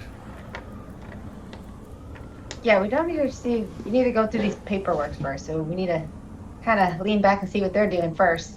So I need to read more about this because this is a lot of research she did. I'd ask what you found, but this is not the place. Oh, you're not out excuse here. me. It's pretty juicy. But I don't want these two getting in trouble. Should we keep an eye on them or just wait for them at the Opal? What do you think? I'm going to head back to the Opal. I'd trust a You guys- marina.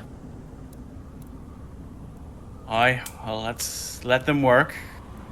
I'm getting peckish anyway. I want to read some more about what's going on. We got to try to link it to her. Aye. We'll explain what we found when we have a quiet corner to talk. Yeah, you can make it to the Noble Opal and find a quiet corner. Most of the village is either at the meeting or getting their day started. So easily find a quiet corner to discuss. You, Agan, and Lutetia sit down, go over the evidence. You fill Agan in on what you found. We'll get back to you in a moment, so you three can discuss that. But while you're kind of settling in and doing that, Morena, you make your way over. You can clearly hear the princess, talking to clergy about donations and expanding the church's reach. But every once in a while, she chimes in with, "What is he up to?"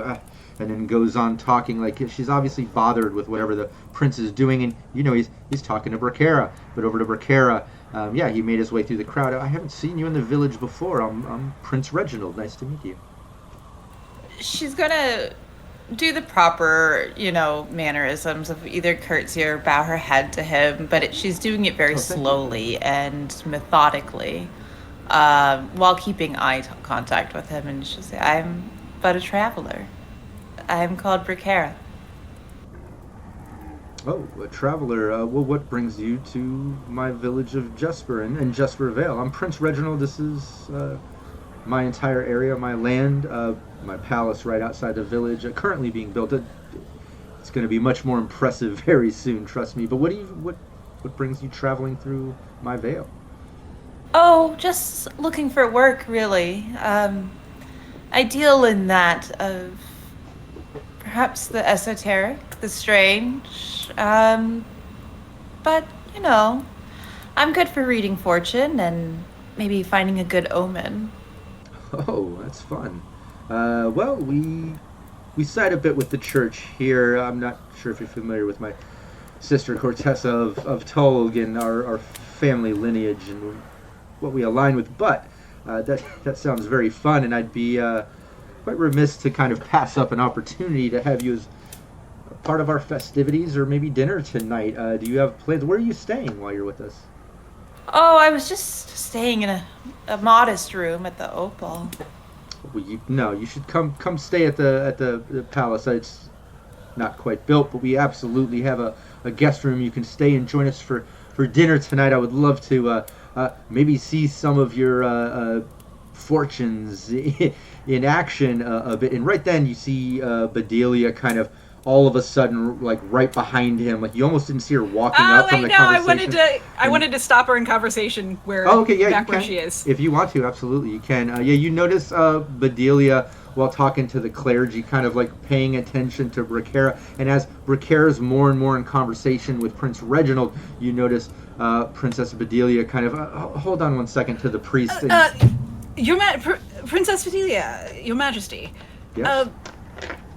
Now, what was this I heard you talking about? Donations. Donations to the church. I have made a sizable sum in my time in my career, and I've been and kind of would start go over and lean into just like I've been really wanting to do the right thing, and this seems like such a wonderful opportunity to feed back into the faith. Yeah, why don't you? I'll let you decide if performance, because you're kind of acting and kind of trying to manipulate. It's a bit of persuasive moment. Performance kind of works with that, but I would also take a relation because it's very social. You're trying to like Yeah, I feel like engage. she's probably performing more than relating. Yeah, that makes more sense to me too. Go for it. Give me that. Give me that skill check. Hey, 13. Nice. Yeah, you start, saying what you're saying and discussing that donation. Donations, please take it up with our priest. I'm a bit preoccupied. She kind of brushes you off and kind of turns her direction towards Bracara. And as you say "but" and try to interrupt, one of the assistants kind of puts his arm up. Oh, here, I can introduce you to the preach if you're into donations. And they kind of, usher wonderful. right in and, yeah, instantly kind of separating you from the princess. As now Bracara, you notice in mid-conversation with Prince Reginald, her just kind of appear right behind. What's this now? We're inviting someone to dinner. Hello, I'm Princess Bedelia. Nice to meet you. Bracara is going to dip into the deepest curtsy before her and hand on her chest, "My lady, you are the most radiant." Ooh, thank you very much. And you are? I am but only Bracara, a traveler. I have a certain skill set that some might find quite entertaining. Oh, what's this? Well, I have been blessed by God to see the omens. Oh, blessed by gods, right? Yes. Very well. And she looks towards the prince. This is. I'm done with this entertainment. And then you see the prince kind of, lean in. No, let's just. I've invited her to dinner. Let's see if she can do some fortune telling or something. It's just for fun, my princess. And she, whatever, Reginald. She kind of like turns and walks off to her assistants and, back towards Clergy. They kind of gather themselves and start kind of making their way out of the village as Reginald turns his attention back to you. Don't mind her. She's always, well, she's always her. You know where the palace is, please. By nightfall, feel free to join us. Come, I can set you in the guest room. You can join us for dinner just before nightfall. I would be most honored. Thank you. I should get going. He kind of like looks over. Belinda, my love. He kind of like scurries off. The assistants behind him, some of the guards following behind as he goes off.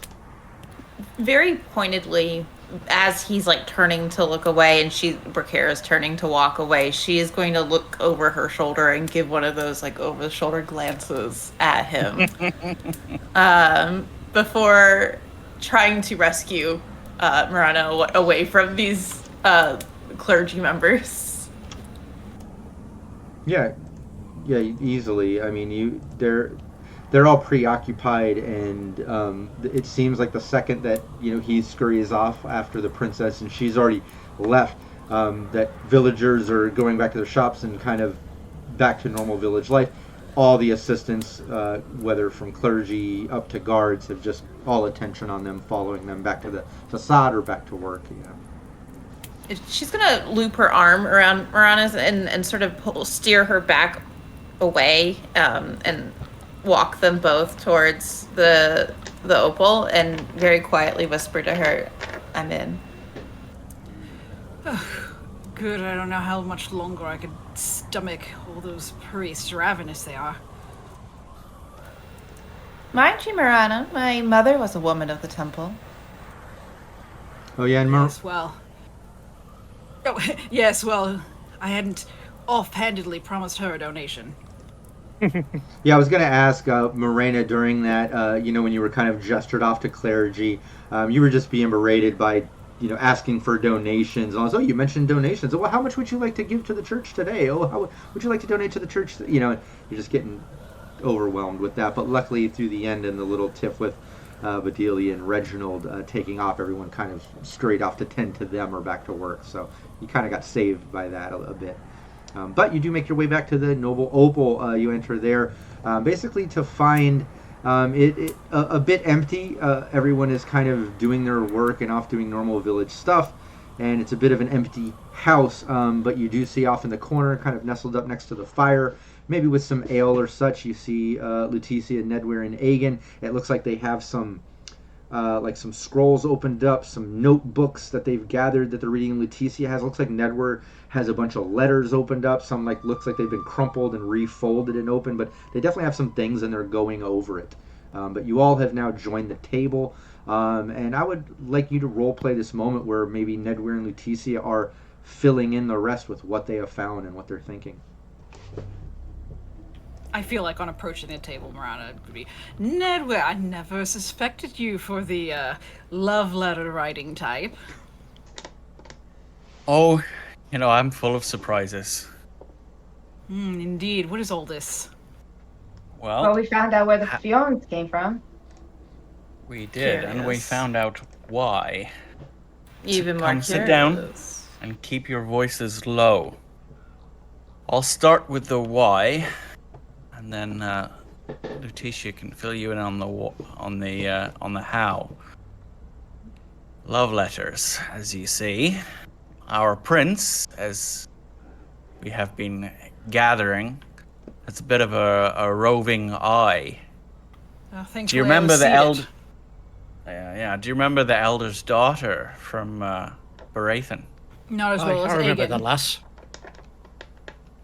Well, she has a wandering eye too. You remember? Aegon blushes a little. Even through the forest filth, you can see some blushing. Lights up like a beacon. Yeah. Seems she took quite the liking to our prince, and it was reciprocated. But I didn't find these love letters in his things. I found them in hers. Aye, so our long-suffering princess has discovered an proof positive of ongoing affair between the elder's daughter and our prince here. And judging by the state of these letters, she was not very happy about it. And what did she do? I looked to Lutetia. Well, she did her research with the Mediensis and what she could do it with Flex.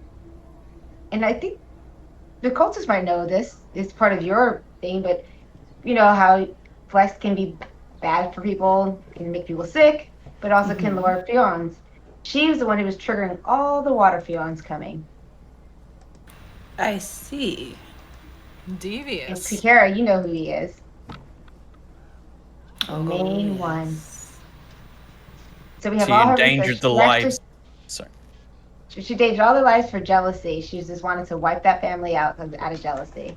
So now we have to put the pieces together and make sure it actually can prove it was her. Well, I might be able to assist.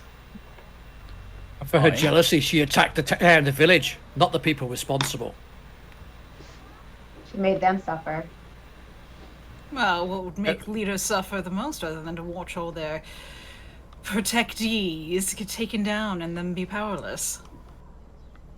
That's no form of vengeance.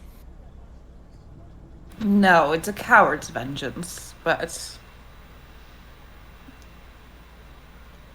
What Tell do the we do nobles next? see us.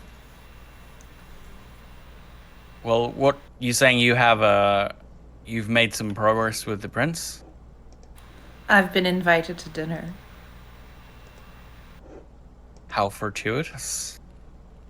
How do we turn this to our advantage?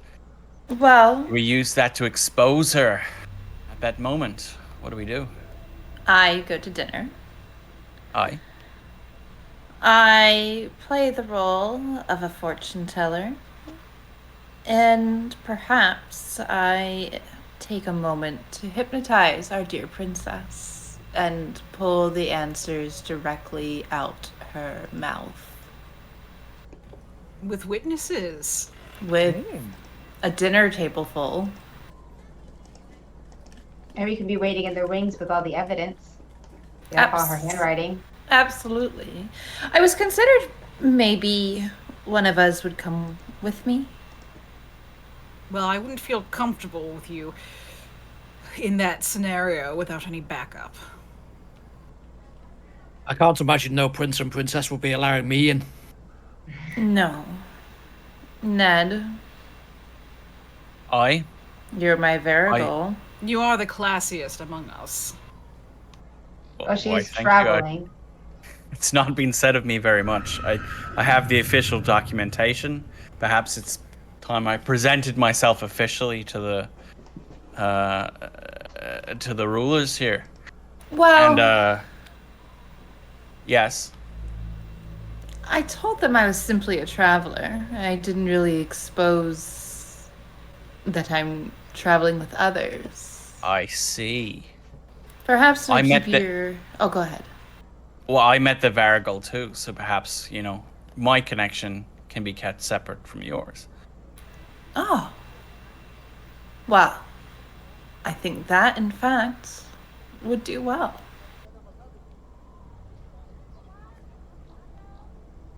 I think it would make sense either way. If the Varigal is going to be at dinner, which I assume, clearly, Bakara as a traveler, you would have gotten here with some sort of guidance. Ah, a happen chance. We met each other along the road. And you saw that I was just a helpless woman with no other strange qualities to speak of. And you needed assistance in the wilds, and it is my duty as a Varigal to see you safe. Absolutely. Excellent. It's settled then. We go to a dinner party.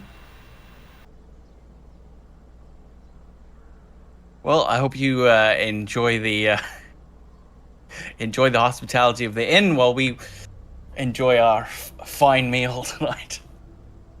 Don't get too carried away. We'll be lurking in the bushes.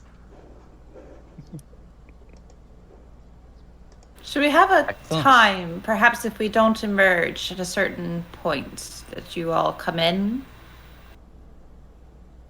Or do you want some sort of a signal to pull us in, like a bird noise or something? Ned? I'll be do, preoccupied, so... I can do a convincing owl screech. Would that be enough? That may be a little sudden at the dinner table. What if there was some sort of a phrase you say? Bust out in a song or something randomly weird. Just at dinner, having a nice time, and then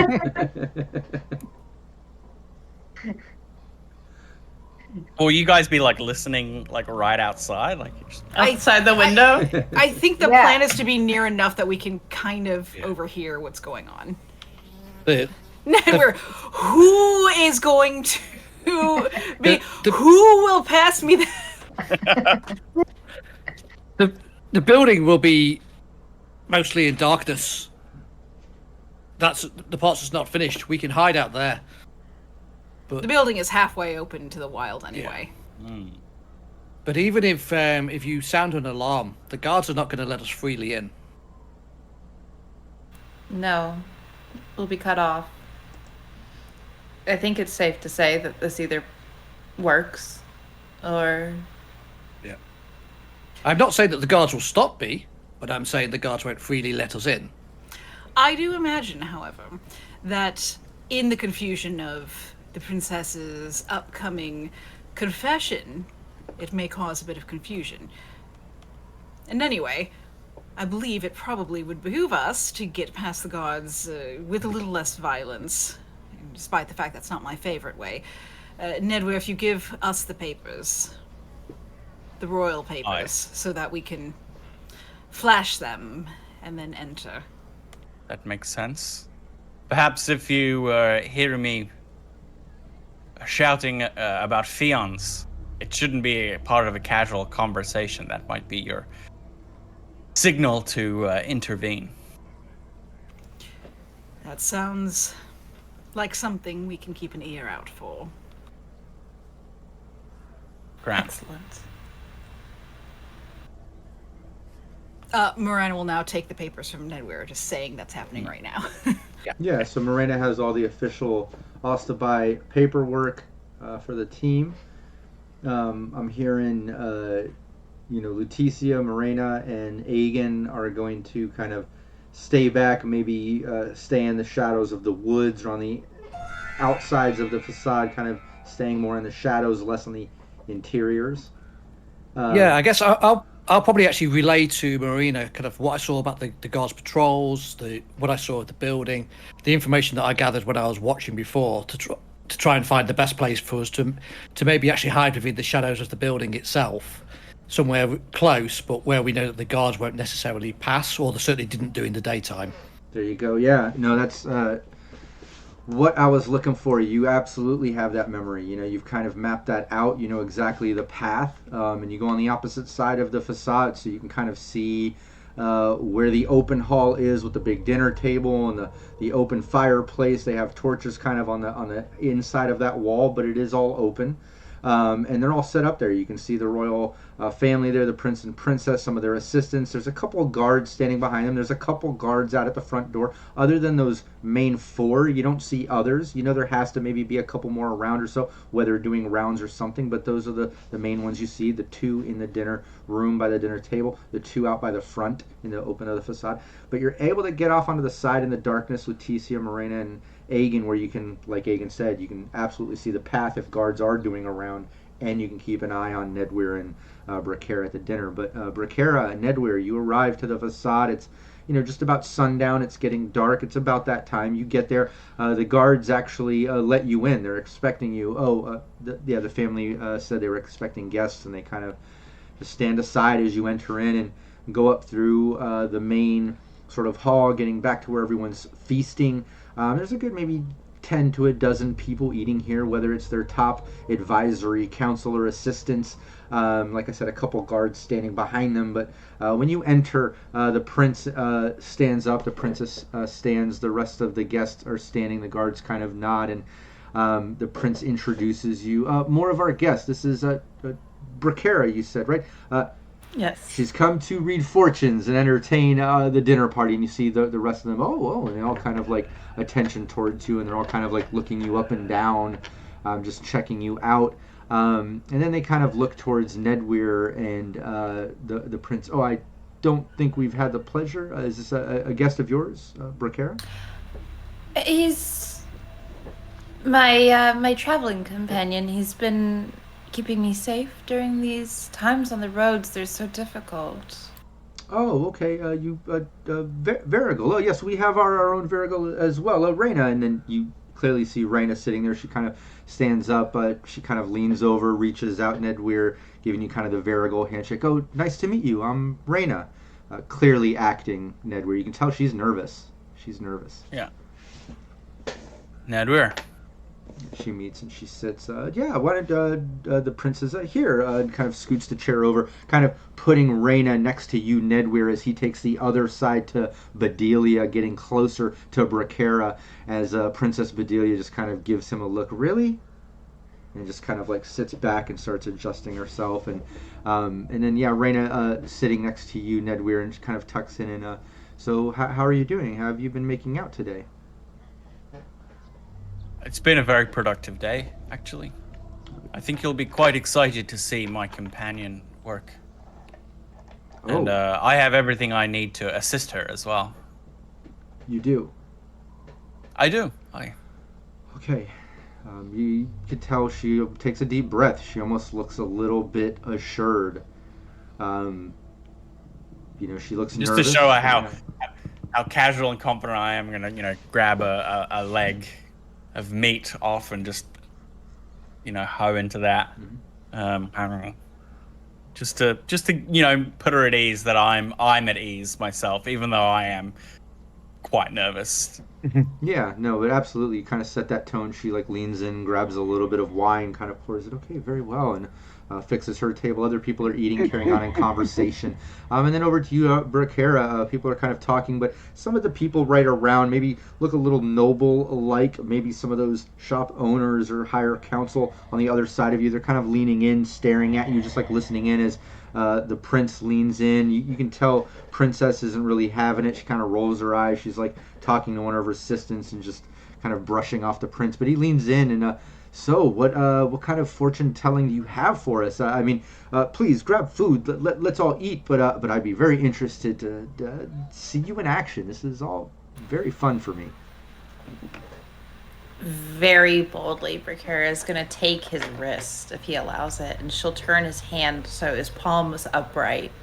And she sort of slowly traces, very flirtatiously, the lines in his palm. And she, very quietly whispers, "I see vitality and good fortune coming your way." She's just kind of carrying on like that a little bit. Oh, I like where this is going. How much fortune is coming my way? How's the palace gonna end up? Yes, please tell me more.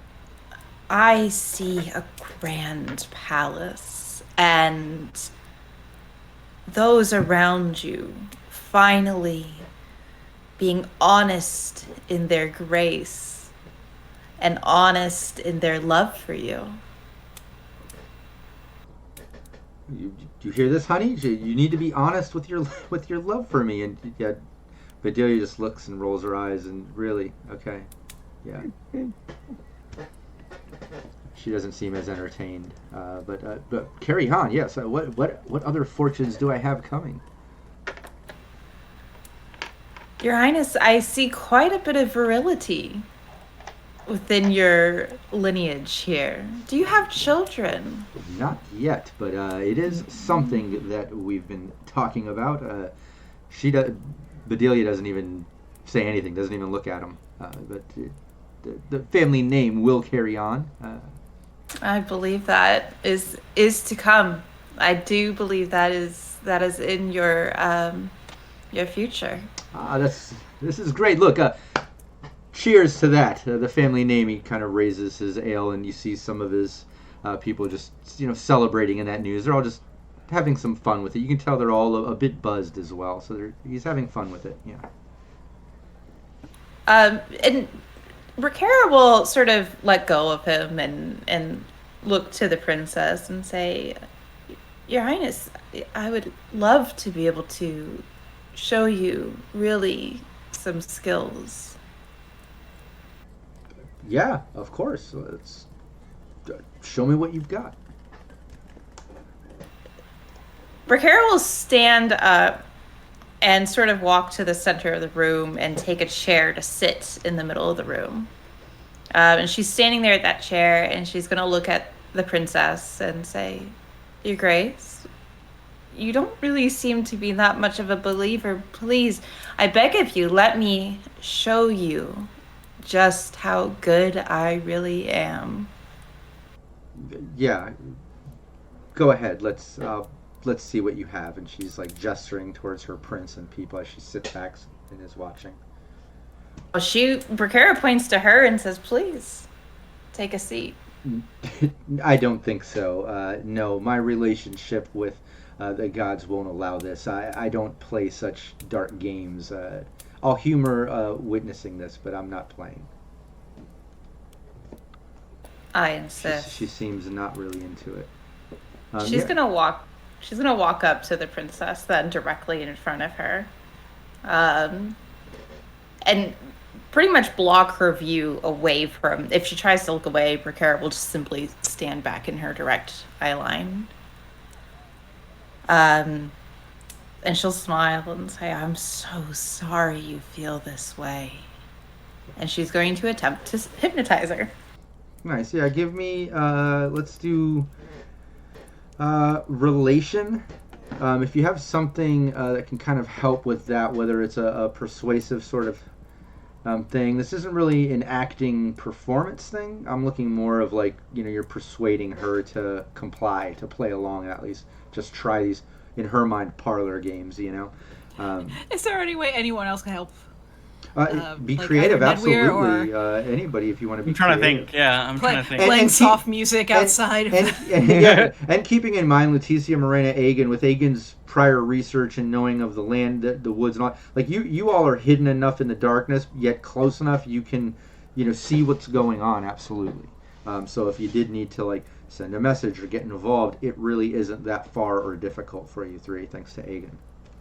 I think I'm okay. I've got a decent relation bonus, so I think I would feel pretty confident in attempting this. Go for it. It's going to be difficult, not easy. We know, what DVs are kind of broken in between, but this is going to be a bit more make difficult. relaxing bird noises.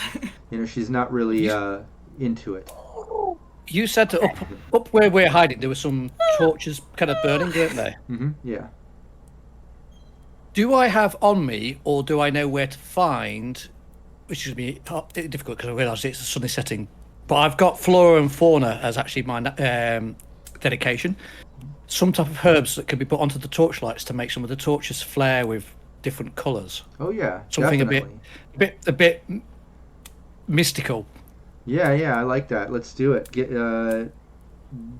What kind of skill check do you want to use to kind of tap that in? I know your flora stuff. That's just one of your general advantages or traits, right? Yeah, so it's natural, and then it's the flora and fauna. It's a natural dedication. Oh, okay. Yeah. Give me that check specifically. Yeah, this won't even be difficult for you either. Come on. Be a second tab.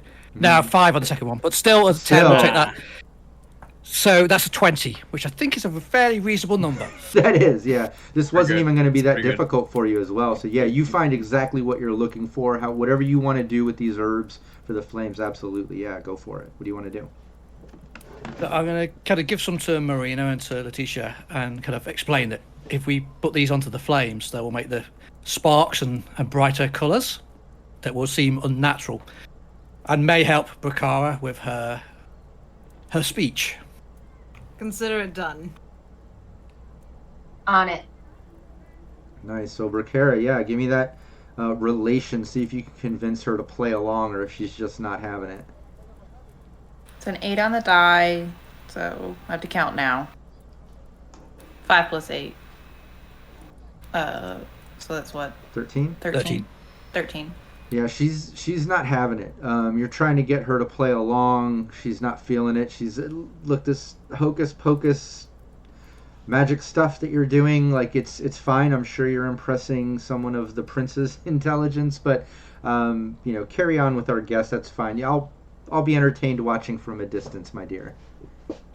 Can I use, because I'm very, very good at their edition stuff. Can I use that as like a reasoning tool, sort of, to kind of explain to her how, the gods sort of bestowed this gift upon me?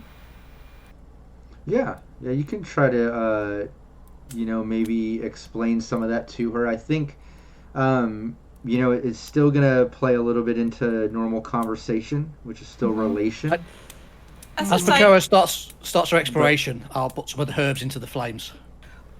Brakara, what if she brought up some of, having said her mother was a woman of the and bringing up like I come from a line of godly, She'll having the reaction. I'm going to be real about this. Having the reaction from the princess that she did, she's going to sort of leave it alone for a second and then sort of go back to talking to some guests, but close enough for the princess to hear that she was brought up by a Magians and a mother that was a woman of the temple, and how hard it was for her to maintain her faith, and how she sort of brought through her faith into science and was able to find these gifts through that. Nice. Yeah, you kind of engage in some of that conversation. And it does work a bit. You notice that the princess is kind of listening, and it seems to be playing into her interests. She even engages in some of that conversation a bit, kind of chiming in. And, well, if you want to pursue faith a bit more, we have a very active clergy here and priests that can speak with you of the gods. And, she does seem to kind of, I don't know, be a bit more open to what you're talking about. I'll sort of add in and I'll maybe make the point that, her dreams, she's had dreams before that have always come true, have warned us about danger on the road, So I fully believe that her what she does is an expression of faith. I fully believe that, and if she were to demonstrate that on the most pious person in the room, all that would do would be to amplify their faith to others. Yeah, and as you start saying that, Reyna even chimes in a little bit, their Varigol, and says, "Yes, Lady Bedelia, this would be a great chance for you to maybe help Bracara use her skills to maybe come to the light side of our religions. Like maybe there's something here, like Nedward said. Maybe she can shine some insight, or at least give a little fortune, like she did the prince." She kind of like looks at you, Nedward, kind of nervous, like trying to help, like she's trying. But it seems to work. The things Nedward say, the things that you say, Bracara, the princess says, "Fine, give me my fortune." Then everybody seems interested. You play these games. We get with the whole prince. dinner. We get the whole dinner party to be like, yes. Exactly. We want to see the princess's fortune. Do it. Yeah, and then a couple love of that. Princess's fortune. Yeah, and a couple of them are like, "Oh yes, do the princess. I'm next. And like it's kind of becoming this thing now. You've been to collectively build that up. But as you're building that up, Pressure. Yeah, Leticia, Marina, and Aegon, as they're building that up, you put some of the herbs on those things, and those even spark, and some of the guests like, "Are you seeing this? Look, it's a sign. It's a sign. This is the fortunes are already coming upon us. This is great." And like some of them are kind of playing into that. It seems to kind of work. Like they almost think like something magical is happening now. Whether it's the wine and ale, the herbs sparking in the fire, all these in combination, it seems to be working. But the princess kind of like sets her chair back and like puts her hands out. "What, do you need to read my palms or something?" "Fine, let's do this." She, instead of taking her palms to read, Bracara is going to take the princess's hands in her own and give them a little squeeze. And before she begins, she's going to say to her, "For all of your light, there will always be a shadow." And she is going to hypnotize her. Nice. Yeah, give me your occultism.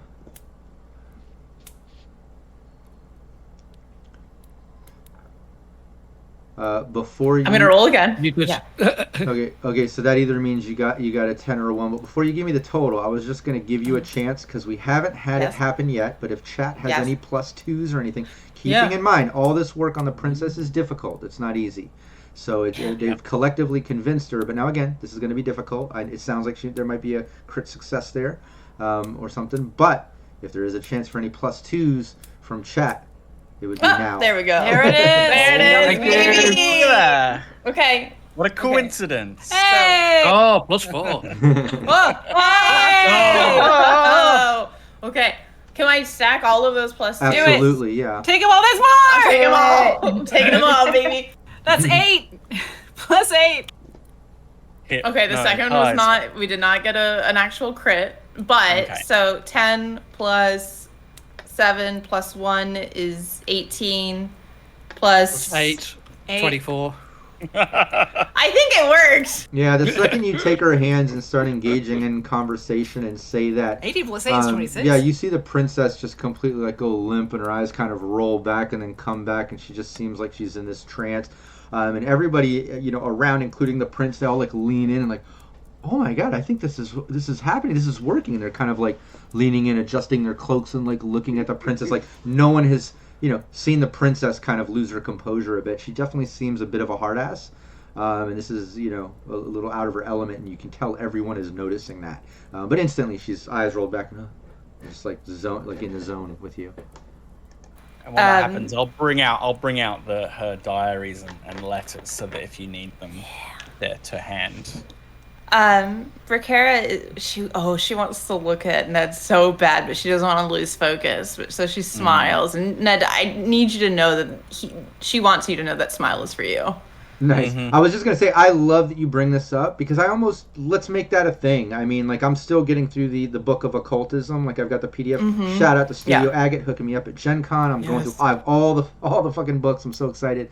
But Yeah, I love the fact that like when you engage in this, you have the success with occultism. I feel like there has to be that connection. So I think you're absolutely right. Like you can't break the eye contact. If somebody comes in and like pushes you out of the way or breaks the eye contact, or Right. it can fuck it up. I like that. Very cool. But I do also like you kind of give that smile. Ned Weir kind of knows that was for him. But yeah, carry on. I love that. That was so cool. Princess, did you find the letters between your husband and the girl back in the village? Illustrious. Yes. Yeah. The prince instantly. What is this? What's going on? What is this? And I'll hold up the letter for the party to see. The prince actually stands up out of his chair, kicking his chair. Like, what is this? What's going on here? She's gonna sort of wave while keeping her eye contact to Ned to keep him calm, because she does not want to break this. Hold but a moment, Prince. Were you jealous when you found the letters? Jealous, enraged. Yes. Princess, did you study the Fions, the water Fions? Yes, I studied the Dotha Dabushka, the water Fion. And I'll take out her diary and I'll hold the page open with like a drawing of the water Fions, and I'll show it to the guest. Yeah, everyone. Oh my God! Like everyone's kind of like looking, and they just they definitely seem in shock and awe as you kind of hold these things up, and I'm just trying to see, because I do believe we have a Sirenscape sound for that. Steve, I think, can confirm. Collective gasp. Yeah, I'm looking for the gasp. I hope I'm in the right set for that. It should be one of the global one shots. It's a bit every. Also, we can There it probably is. all just everyone. There it is. Yeah, it's there. There we go. Yeah. As you hold it up, all the guests like in shock and they're kind of looking at it. And again, the prince like, what is going on? What is this? And he starts like looking. He looks at the paperwork. He even goes to grab it from you, Ned Weir, like grabbing it to get a closer look, and takes it. And he's like looking at it. What is this? Princess, was your hand in the pot to poison the water in Braithen with flux waste to bring about the water Fiond? My hand in the pot? Did you cause this? Yes. Did you want to attack Braithen as revenge for your husband's infidelity? Yes. Did you want Braithen to fall? I want Braithen to be no more. Do you have any intention to harm your husband? No. Pity.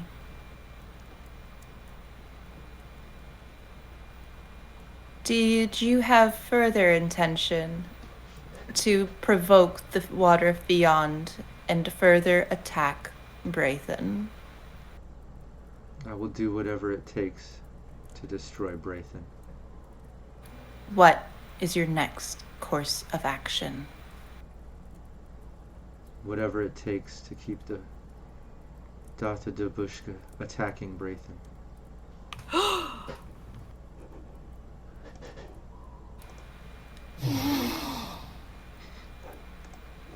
Do you have anything further you want to say about the Fions, Braithen, or your husband and his loose lips? No. I will put an end to this. How? With the Fiond? Whatever it takes, I will end Braithen. End this. Restore respect back to my family. Pity again. And she's gonna break the hypnosis and look to the prince. Yeah, when you break it, you clearly see the princess kind of snap back to it, and she says, "What is this? What have you done? This is awful. This is forgery. This is You you hear it from her own mouth. No, this is. She I was forced. This is in league with the Fions. And That's us! Just burst through the wall. For you guys to come in. Yeah, I'm just typed it into chat anyway. But as I kind of jump down from where I am, I'm literally going to bellow out that there was only one justice for those who dabble with the Fions. I imagine God is already in the middle of the room, just like flings off like out from under the rug or something. And just He is the rug. He is the rug. Yeah, just stands up. We all come in. Marana comes in holding up the official paperwork. It wasn't a bearskin rug; it was a bearskin cloak that he was wearing, laying on the floor. I was just having a nap in front of the fire. No, I love that. Official business from the crown. No, I comes love in that. holding us up. Yeah, when you all jump in, kind of saying that there's only one justice for those that use Fiones against, people, and Ned Weir kind of, calls it out, yelling over the princess who's obviously trying to cover up what just happened, trying to act like she was forced to say that it's not true, but you're noticing everybody there, all the nobles, everyone's like, oh my god, and they're all just like in shock. They're whispering to each other, oh my god, I think the things that we've heard are happening to Braithen, I think the princess Bedelia has to do with this, and like they're kind of all talking to each other. You can see the prince kind of step back and what is this, and like he just seems so confused. He's like looking at the paperwork you're holding up, the love letters and stuff, as Aegon and Leticia and Rhaena, as you kind of enter the room and Aegon says what he says, and obviously looking as big as he is and kind of intimidating, and as Ned Weir stands up, some of the guards do stand up. They kind of pull out their swords. They look a little confused. They're kind of holding up towards Aegon, a couple towards Ned Weir. The princess, oh, hold on, everyone settle, everyone. And everyone's kind of like yelling out and stuff, and everyone calm down. And the princess is kind of like backing up against the wall, and then she kind of pulls out a dagger and she's holding it. Everyone just back up, and starts screaming and backed up against the wall. What is everyone doing at this moment? I think Marana, toward the guards who start like not sure what they should do but start playing it. She's gonna hold the paperwork over, and to all the nobles. We are here on official business directly from the crown. We're here to put an end to this. Nice. Ricara's gonna. Oh, go ahead. No, go ahead. Everyone should be reacting. All this would happen at about the same time, so this makes sense. Let's go around. Everyone, what do you do? Yeah, go for it. Riccara is going to start walking directly towards the princess with that same sort of like Kubrick stare look upon her as she closes the distance and smiles. She's just manic with and overjoyed that she was so successful in this. Oh yeah. I run all the paperwork, make sure all the letters and everything gets gathered up and start shoving it back in my bag so it doesn't disappear. Because that's our proof. Yeah. Teacher's just screaming around getting paperwork. Then Aegon? You hear how petty... Oh, Aegon, you go. Yeah. I think Aegon's got his bow drawn at the princess, but he is looking at the guards.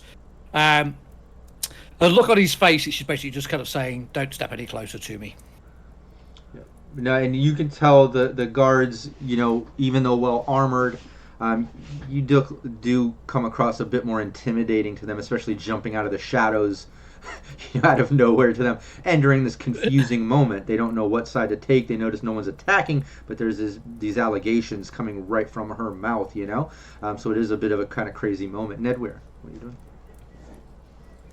So I'll look to the Varagor. Rhaena? Rhaena, yeah. Is that it? Rhaena.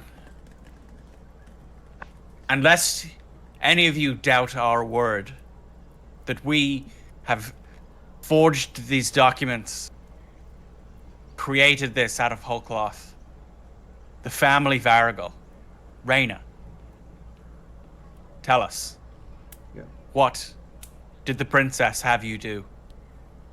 She stands up. I can vouch for these travelers. They have official word from King. They've investigated. I was paid. I was paid by Princess Bedelia, official insignia payment to the mercenaries in the mines. They were told official plans to get the Fion to tax with Braithen. This is all true. This is all true. And everyone's just like, oh my god. And she's absolutely backing you up. And everyone's kind of. And we saw the consequences of her actions. Here in Jasper, she may have thought her work done, but we saw it firsthand. Innocent folk turned inside out, drowned from within by a nefarious fiend.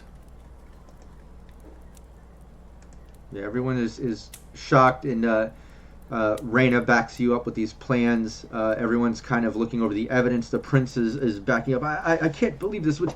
and he looks towards the princess, and he starts kind of opening up a bit. Says to her, you know the problems that we've had, but why would you do this? Why would you make such a bad name for the family and take such actions? And we could have worked through this. And she starts arguing with him. You know what you've done, and you know what you've made our family look like. And, she starts going into like her being the victim and all this. Like, they're obviously engaging in this fight. And during that moment, as all of you have said, like the different things that you're doing, she turns and lunges at Bracara with the dagger and just says, "You bitch, you harlot!" and just like lunges at Bracara with the dagger. Shoot her, Reagan, shoot her! Taking a swipe at you. Can I loosen an arrow? I'm going to try and hit her in the leg. Absolutely, yeah. Right in the eye. In a way, you were holding your turn, keeping that aim on her. So absolutely, you can go first. You kind of have the jump on her. You notice her lunging before she even does that. Yeah. So do you want me to do that as a quick attack, or because I was holding, can it be a standard attack? Yeah. Actually, to be fair, my quick and standard are the same, so it makes no difference. Okay, well, yeah, I would go with standard for the fact you were kind of holding the turn, but it doesn't matter. Yeah, like you said, so go for it. Give me your shooting. 9 on the dice plus 11, so that's a 20. Yeah. Hey, That's our boy. More than double what you needed. Yeah. Yeah. that's our bearskin rug. Can I just say, while he's like shooting her in the leg, Bracara does not flinch because she knows that she has at least 3 people plus 1 Leticia who will not see her dead. Yeah, I like that. Yeah, completely not flinching as she jumps and kind of at you with the dagger as you just see this arrow whip right past and just go right through her leg, like sticking out the back of it. You even slightly hear the sound of a cracked bone, possible fracture happen. You got 20. What's that damage on that? I rolled 20 naturally, and then the bow is damaged 2. 2, and she only... Yeah, yeah, that goes through. The princess, slams against the back wall and actually like crumbles down to the ground, screaming, grabbing her leg. It looks like you might have even nicked an artery as like blood is going out, and she's like squeezing it. Everyone's just like, "Oh my god!" like kind of screaming, and the prince, "Oh, my princess!" and he runs over and starts like grabbing and trying to like tie around her leg as blood's going. He's kind of going into a panic too, as the princess just drops her dagger and just is like screaming, just turning pasty white. It's kind of taken a quick dark turn. The guards still holding their swords and kind of looking towards you, but the prince just says, "Everyone hold," and looks towards the guards, "Just hold," and just goes like that. What's everyone doing now? Well, I've got axe in hand now. If they let me bring my axe in, or at least my Kareth, this just got a little bit dicey. Okay, this just got a little bit dicey. I was going to offer to, take her back to the capital, but she might be dying, so... Bracara's going to go loom over top of her. Bracara just wants to be as menacing as possible and just so self-satisfied. Yeah. So wait, what's first aid? Is that like natural environment? Oh yeah, first aid. You can absolutely do first aid to kind of mend her leg situation. Basically, animal training. First aid is natural environment, which I'm very good at. Yeah, you can give me either Demorthan Mysteries, Magience, Natural Environment, or Science. Any of that. Natural environment, my thing. I got a base 10 natural environment. Yeah, use that. That's what you would use to extract the arrow and strap it up so she doesn't just bleed out. I'm just gonna make sure she doesn't bleed out. There you go. Yeah. Prince, stand aside. I would not have her die. Wait, that's not my voice. Prince, stand aside. I'd not have her die before she answers for her crimes. Please, yes, help her. 15. Yeah. 15. Yep. Yeah. You pop out the area, able to kind of shove it back, through the back end, kind of forcing to go through. Well, yeah. Snap it off, push it through, and then very quickly, sort of like tourniquet and lean on to stop breathing. Prince, Stop breathing. Stop breathing. Stop bleeding. Stop bleeding.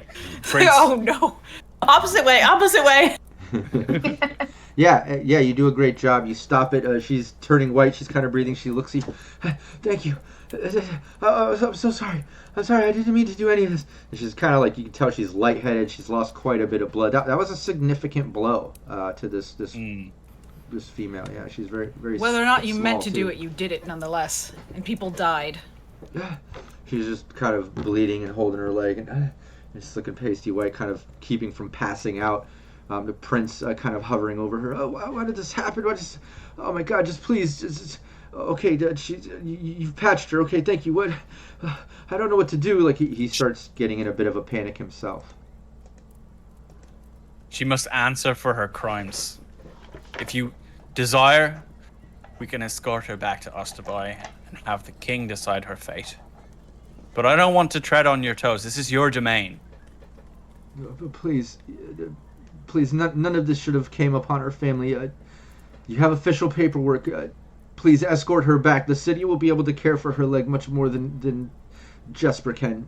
Please take her back. The fate of these actions will be on the king. It's all we can do. He starts kind of crying. He sits down. He takes his crown off, puts it on the table, and you're kind of seeing him like deep in thought. You kind of haven't seen the prince act anything but kind of arrogant and like kind of cocky with his looks and stuff. He's absolutely opposite right now. He seems like a crushed man. Yeah. Precarious turned off. She does That's not find this attractive. That's what happens when you let your pants do the thinking. Yeah, it's just. That was Rocket, not Mara. Yeah, whatever you must do. And he like gestures to the guards. Please, just stand down. This is more embarrassing. Dinner's over. Everyone, please, back to your quarters. You see some of like the assistants, the nobles, kind of get up and like talking to each other and kind of quickly leaving the area. Obviously, not wanting to be on the prince's bad side, but still talking shit as they're leaving. You can clearly hear them kind of amongst themselves, like talking about the infidelities causing it. The woman scorned princess overreacting, attacking all of Braithen. What the fuck was she thinking? Like all that sort of chatter as they all leave the room. You're left with just the guards, the prince, the princess. Kind of stayed there. Rhaena's standing there as well. The Varigal, she looks towards you, Nedweir. If you're heading back to Ostabai, I'll assist you on the journey. I'll bear witness to the courts and presentation to King. Thank you. This is what happens when you deal with fiance.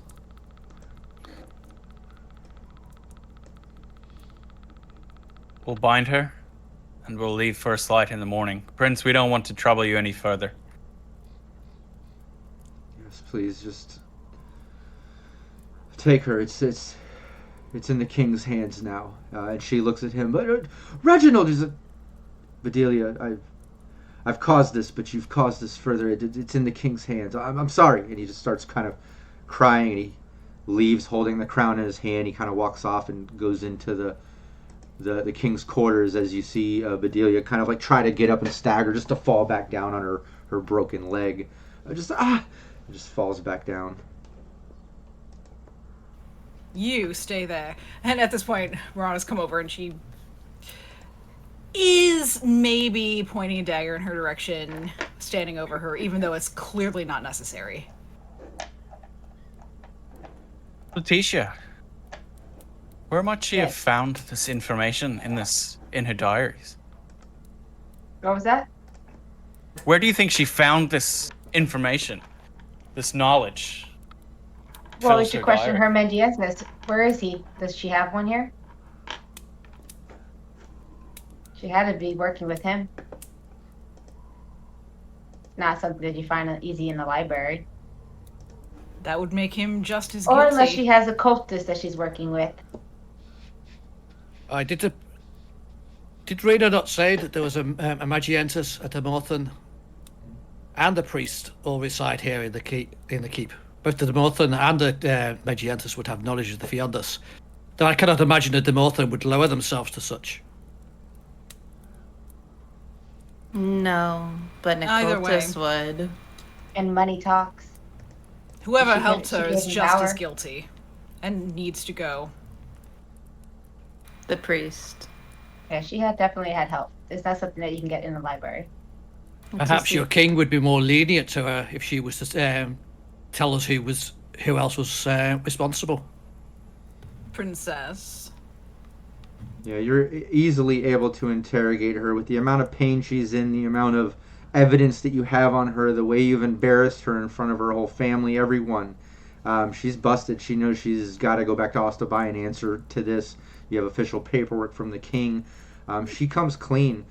She was working. She was able to convince the priest through gathering more donations and such to basically steal information and documents and like research from Cornell, their local magientist in Jespervale, which you've seen as big workshop on the edge of Jesper when you entered, coming around the bridge side. But basically stole some of his studies about different Fiones and things. Found the information about Fione, the water Fione, the Dartha Dabishka, using that because she knew the river ran right by Braithen. But yeah, she absolutely comes clean. You're easily able to interrogate her, intimidate her, and overpower her, and she admits to all of that. Well, your co-conspirators will also be coming with us. And they'll share your blame and your sentence. Yeah, she just pretty much lowers her head, crown falling to the ground, just, crying, holding her leg, completely defeated. As I'll allow the team now to basically gather themselves. Let's have a bit of a cap moment on this campaign. I would love to, role play out maybe the end of this night where maybe you're gathering with Reyna. Maybe you're going to head out in the morning to Ostabai, or maybe you're heading out tonight. But you absolutely successfully got the evidence, have convinced her, have hypnotized her into admitting it in front of everyone, as well as intimidating for further evidence and such. But I think you've figured this out, busted her, and ready to present her to the courts, which we don't need to play out. So let's just role play out the end discussion of all this in character. I think that'd be kind of fun to put an end to it. I think once they get back to the Noble Opal, Morena, once she goes in, I'm for rule of cool going to assume that young rogue is in there. Kind of. Oh yeah, let's do that. I like that. So she doesn't necessarily have too much off immediately to discuss, but seeing him in there, I would follow the rest of the group and just one quick motion to have him come over and join, sitting down. Oh yeah, he comes right over. You can tell he's eager to be your assistant and learn. He can tell that you have more skills than him. I mean, you busted him, But yeah, he comes right over. I'm glad you're back. She does not even acknowledge that he's there or address him. But to the rest of the group, yes, everyone, what's your name? And that's directed to him. Yeah, let's name him. That would be a good idea, wouldn't it? He could use a name. Hold on. She's after this moment, she's never gonna use it. But Armin. Marmin? Armin. Varmin. Armin. Armin. Armin. Varmin works too. I like that. Yeah. So if he says, so let's say it's Armin. So what's your name? He says Armin. Everyone, I would like to introduce my new apprentice, Varmin. Vicaria just loves that. Yeah, he lights up. His eyes go wide the second you call him your apprentice. Like, I'm in. Like he seems excited. You ready? Gonna laugh, give him a big meaty handshake, and wish him good luck. She's a good trader. He'll need it. Yeah, You will in the big city. We make for Ostabai. Whatever you need here, and he starts trying to pick up your bags and stuff. Like, here, let me carry that for you. And yes, our room is, and she would be. Our room is the third one over there. Yeah, he scurries off. I've counted my dowels. Of course. I haven't. Yeah, he scurries off. I may eventually teach him some tricks of the trade. It's awfully kind of you. I didn't really expect you at the beginning of this to be the kindly one. Oh, it will be far more worth it to me. Fair enough. I think she just likes honing her tools. I'll never have to sharpen a blade again. Say what you will of Marana, and she enjoys to rib, but she has my thanks for what she did me in Osterby. She has a heart. You may not always show it. It's expensive. She was the best wing rogue today. If it weren't for her keeping an eye on me, we wouldn't be sitting here now, successful. Yes, I'm thinking next time I will have a flat fee that I charge for all of these sorts of things. Oh. Life-saving fee, wing fee, even, Nedweir, sharing your love of castles, a castle fee. But what's a fee among friends? Hardly anything. Leticia? Leticia, I don't know if I trust Magians more or less after this whole thing. The situation didn't make us look any better. I'm gonna have to go around and educate people on what we really are. This is definitely an eye opener for me. Well, there's no one better to do it. Well, we'll see. I still have to get a little bit more in there with the social skills, but I have it all written down in my book. So I'll work on that. Precarious? Go ahead. I'm just glad to see that the honor to Morthen back in Baratheon wasn't responsible. Agreed. Yeah. Precarious There you go. Precarious gonna take your hand, Leticia, and sort of lean her head on your shoulder and say, I'm quite proud of you, though. You have done great work. You done great work. I'm very surprised what the cultist does. Very impressive. Still a little weird to me. Still don't get it.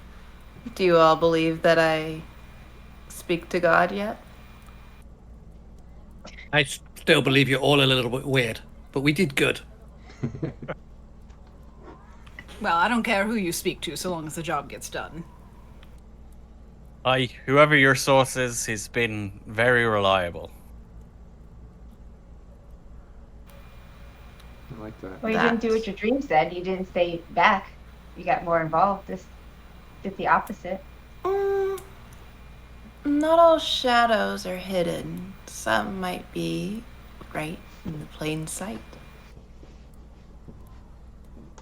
The teacher writes it down and looks at her. Okay.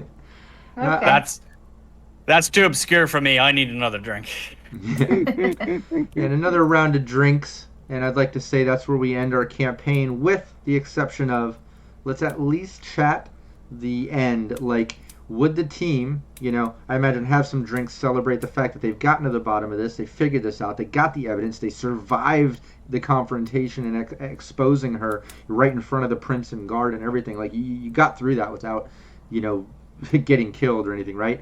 But you have your drinks, you wind down, you've got the princess in custody ready to escort back to Osterby. Would you, wake up bright and early and head out with her and go straight to Osterby? Rhaenys helping get there, bring her to the court. Would you stop by Brathen, because you do have to pass near that village? Would you stop in and let them know what happened? Would you, not cause any shit with Brathen getting all hussy-fussy by telling them what happened? Would you just kind of sneak by and just get her to Osterby to present to the courts? How do you think it would go down? What would you guys do? I feel like causing tension between the two towns may not be the best. I agree. And considering that they... They'll try to kill her. Yeah, the head's in the ground. So you think you'd keep them somewhat in the dark, not go back and let them know exactly what happened? Yeah. Yeah, Leticia definitely suggests that we just get straight there. I don't want to cause a ruckus in that town. They probably would end up taking her from us, and there's more of them than us. Hagen and Nedweir agree? Yeah, there's a persuasive argument. That makes sense to me. Yeah, Hagen doesn't agree, but It's a very persuasive argument, so he will relent to that. Yeah, I like that. I think that's real smart. I absolutely. The second you started talking about it, I was thinking just as the game leader, like, yeah, they fucking would. You know, they would try. They would absolutely. Yeah, they would try to lynch try and her kill the her. same way They're they an did angry Dagon. bunch. Yeah. You know, look what they did to Yeah. Dagon, and like, you know, they're pissed. You know, look at they've lost people. Yeah. So yeah. Yep. Yeah, but I think there's something there of having that in your back pocket, though, which is kind of neat too. Knowing what Illustrious did with, you know, the prince, and they don't know that that's why and how it went down, and you all do know that about her, and that went down, the infidelity with that prince and stuff. That's kind of cool too. That Hey. you all have that in the back pocket. Yeah. Although at this point, Prince is single like a Pringle and ready to mingle. He is. Anybody? Maybe he and Illustrious will put the two towns together. He's like, That's oh, I'm true. so upset. What's up? Oh no! Wait a second. If only I had someone to rest my weary head on. Yeah. No, I love that. I think I think that's tactful. It's smart. You make your way by Braithen, getting all the way to Ostabai. I think you would present it to the king, the council. They would reward you with the other half of your pay. You would make back. You would probably also, Leticia, reconnect. I forget her name. I have it in the top of the notes. The daughter that is also a Magiantis that helps the family that runs the canals and travel. I think you would reconnect with her on the way back, and in an impressive sort of way where she'd be impressed. Oh, you're back. Well, whatever mission you were on, you were gone for, you know, over a week or so. Obviously, it was successful. You're bringing the princess back in custody, and I think that's impressive. And I think you would get in good with that family that runs the docks. Whether that plays into a future campaign, a connection, or something, you have that now. I think, like I said, you have that information on Jesper and the princess against Illustrious and Braithen, however that might come into play, or however you want to use that. Or, like you said, you know the prince is single. Maybe one of you ladies wants to slip off and become a princess with him. I don't know. But I do think you would get back to Ostabai. You would present all this. It would go very well in courts. It would go against the princess, and she'd be held accountable. The Fiones would stop the attacking because no more poisoning, and, you know, the general karma of things in the land would be set back to balance with her being held responsible for causing that. I think the courts would probably hang her. Or something, you know, towards death, something, you know, medieval, probably on display, because it involves Fiones. You know, they have to make a big example of that. But Says only one justice.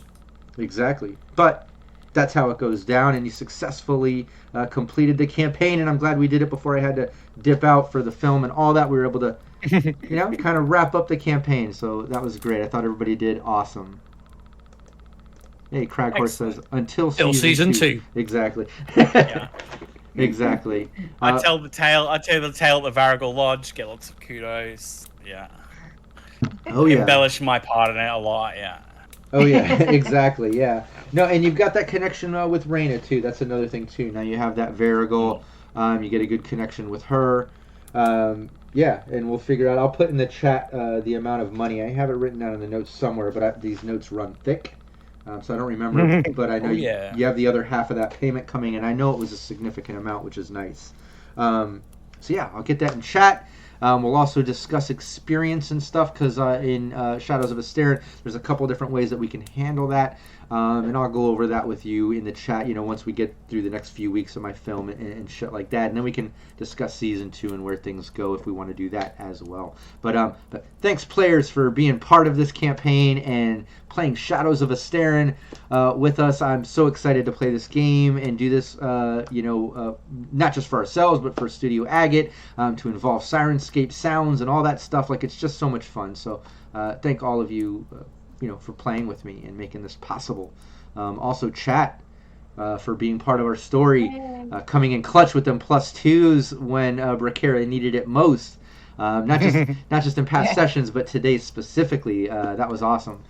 So I really love when chat's part of the story. And again, shout out to PWB, our resident cartographer, and all the help with all that awesome artwork and maps and stuff that I've been using for the campaign. Very impressed by it, man. You do awesome work. You're a good friend to Cybernation Uncensored and to me personally, and I just really appreciate you. Just want to give you another shout out. Yeah. Thanks so much, everybody. I'm always sad when a campaign ends, but it went so well, and we'll see you next time. Take care. So good. Great fun. Thank you all. Wahoo!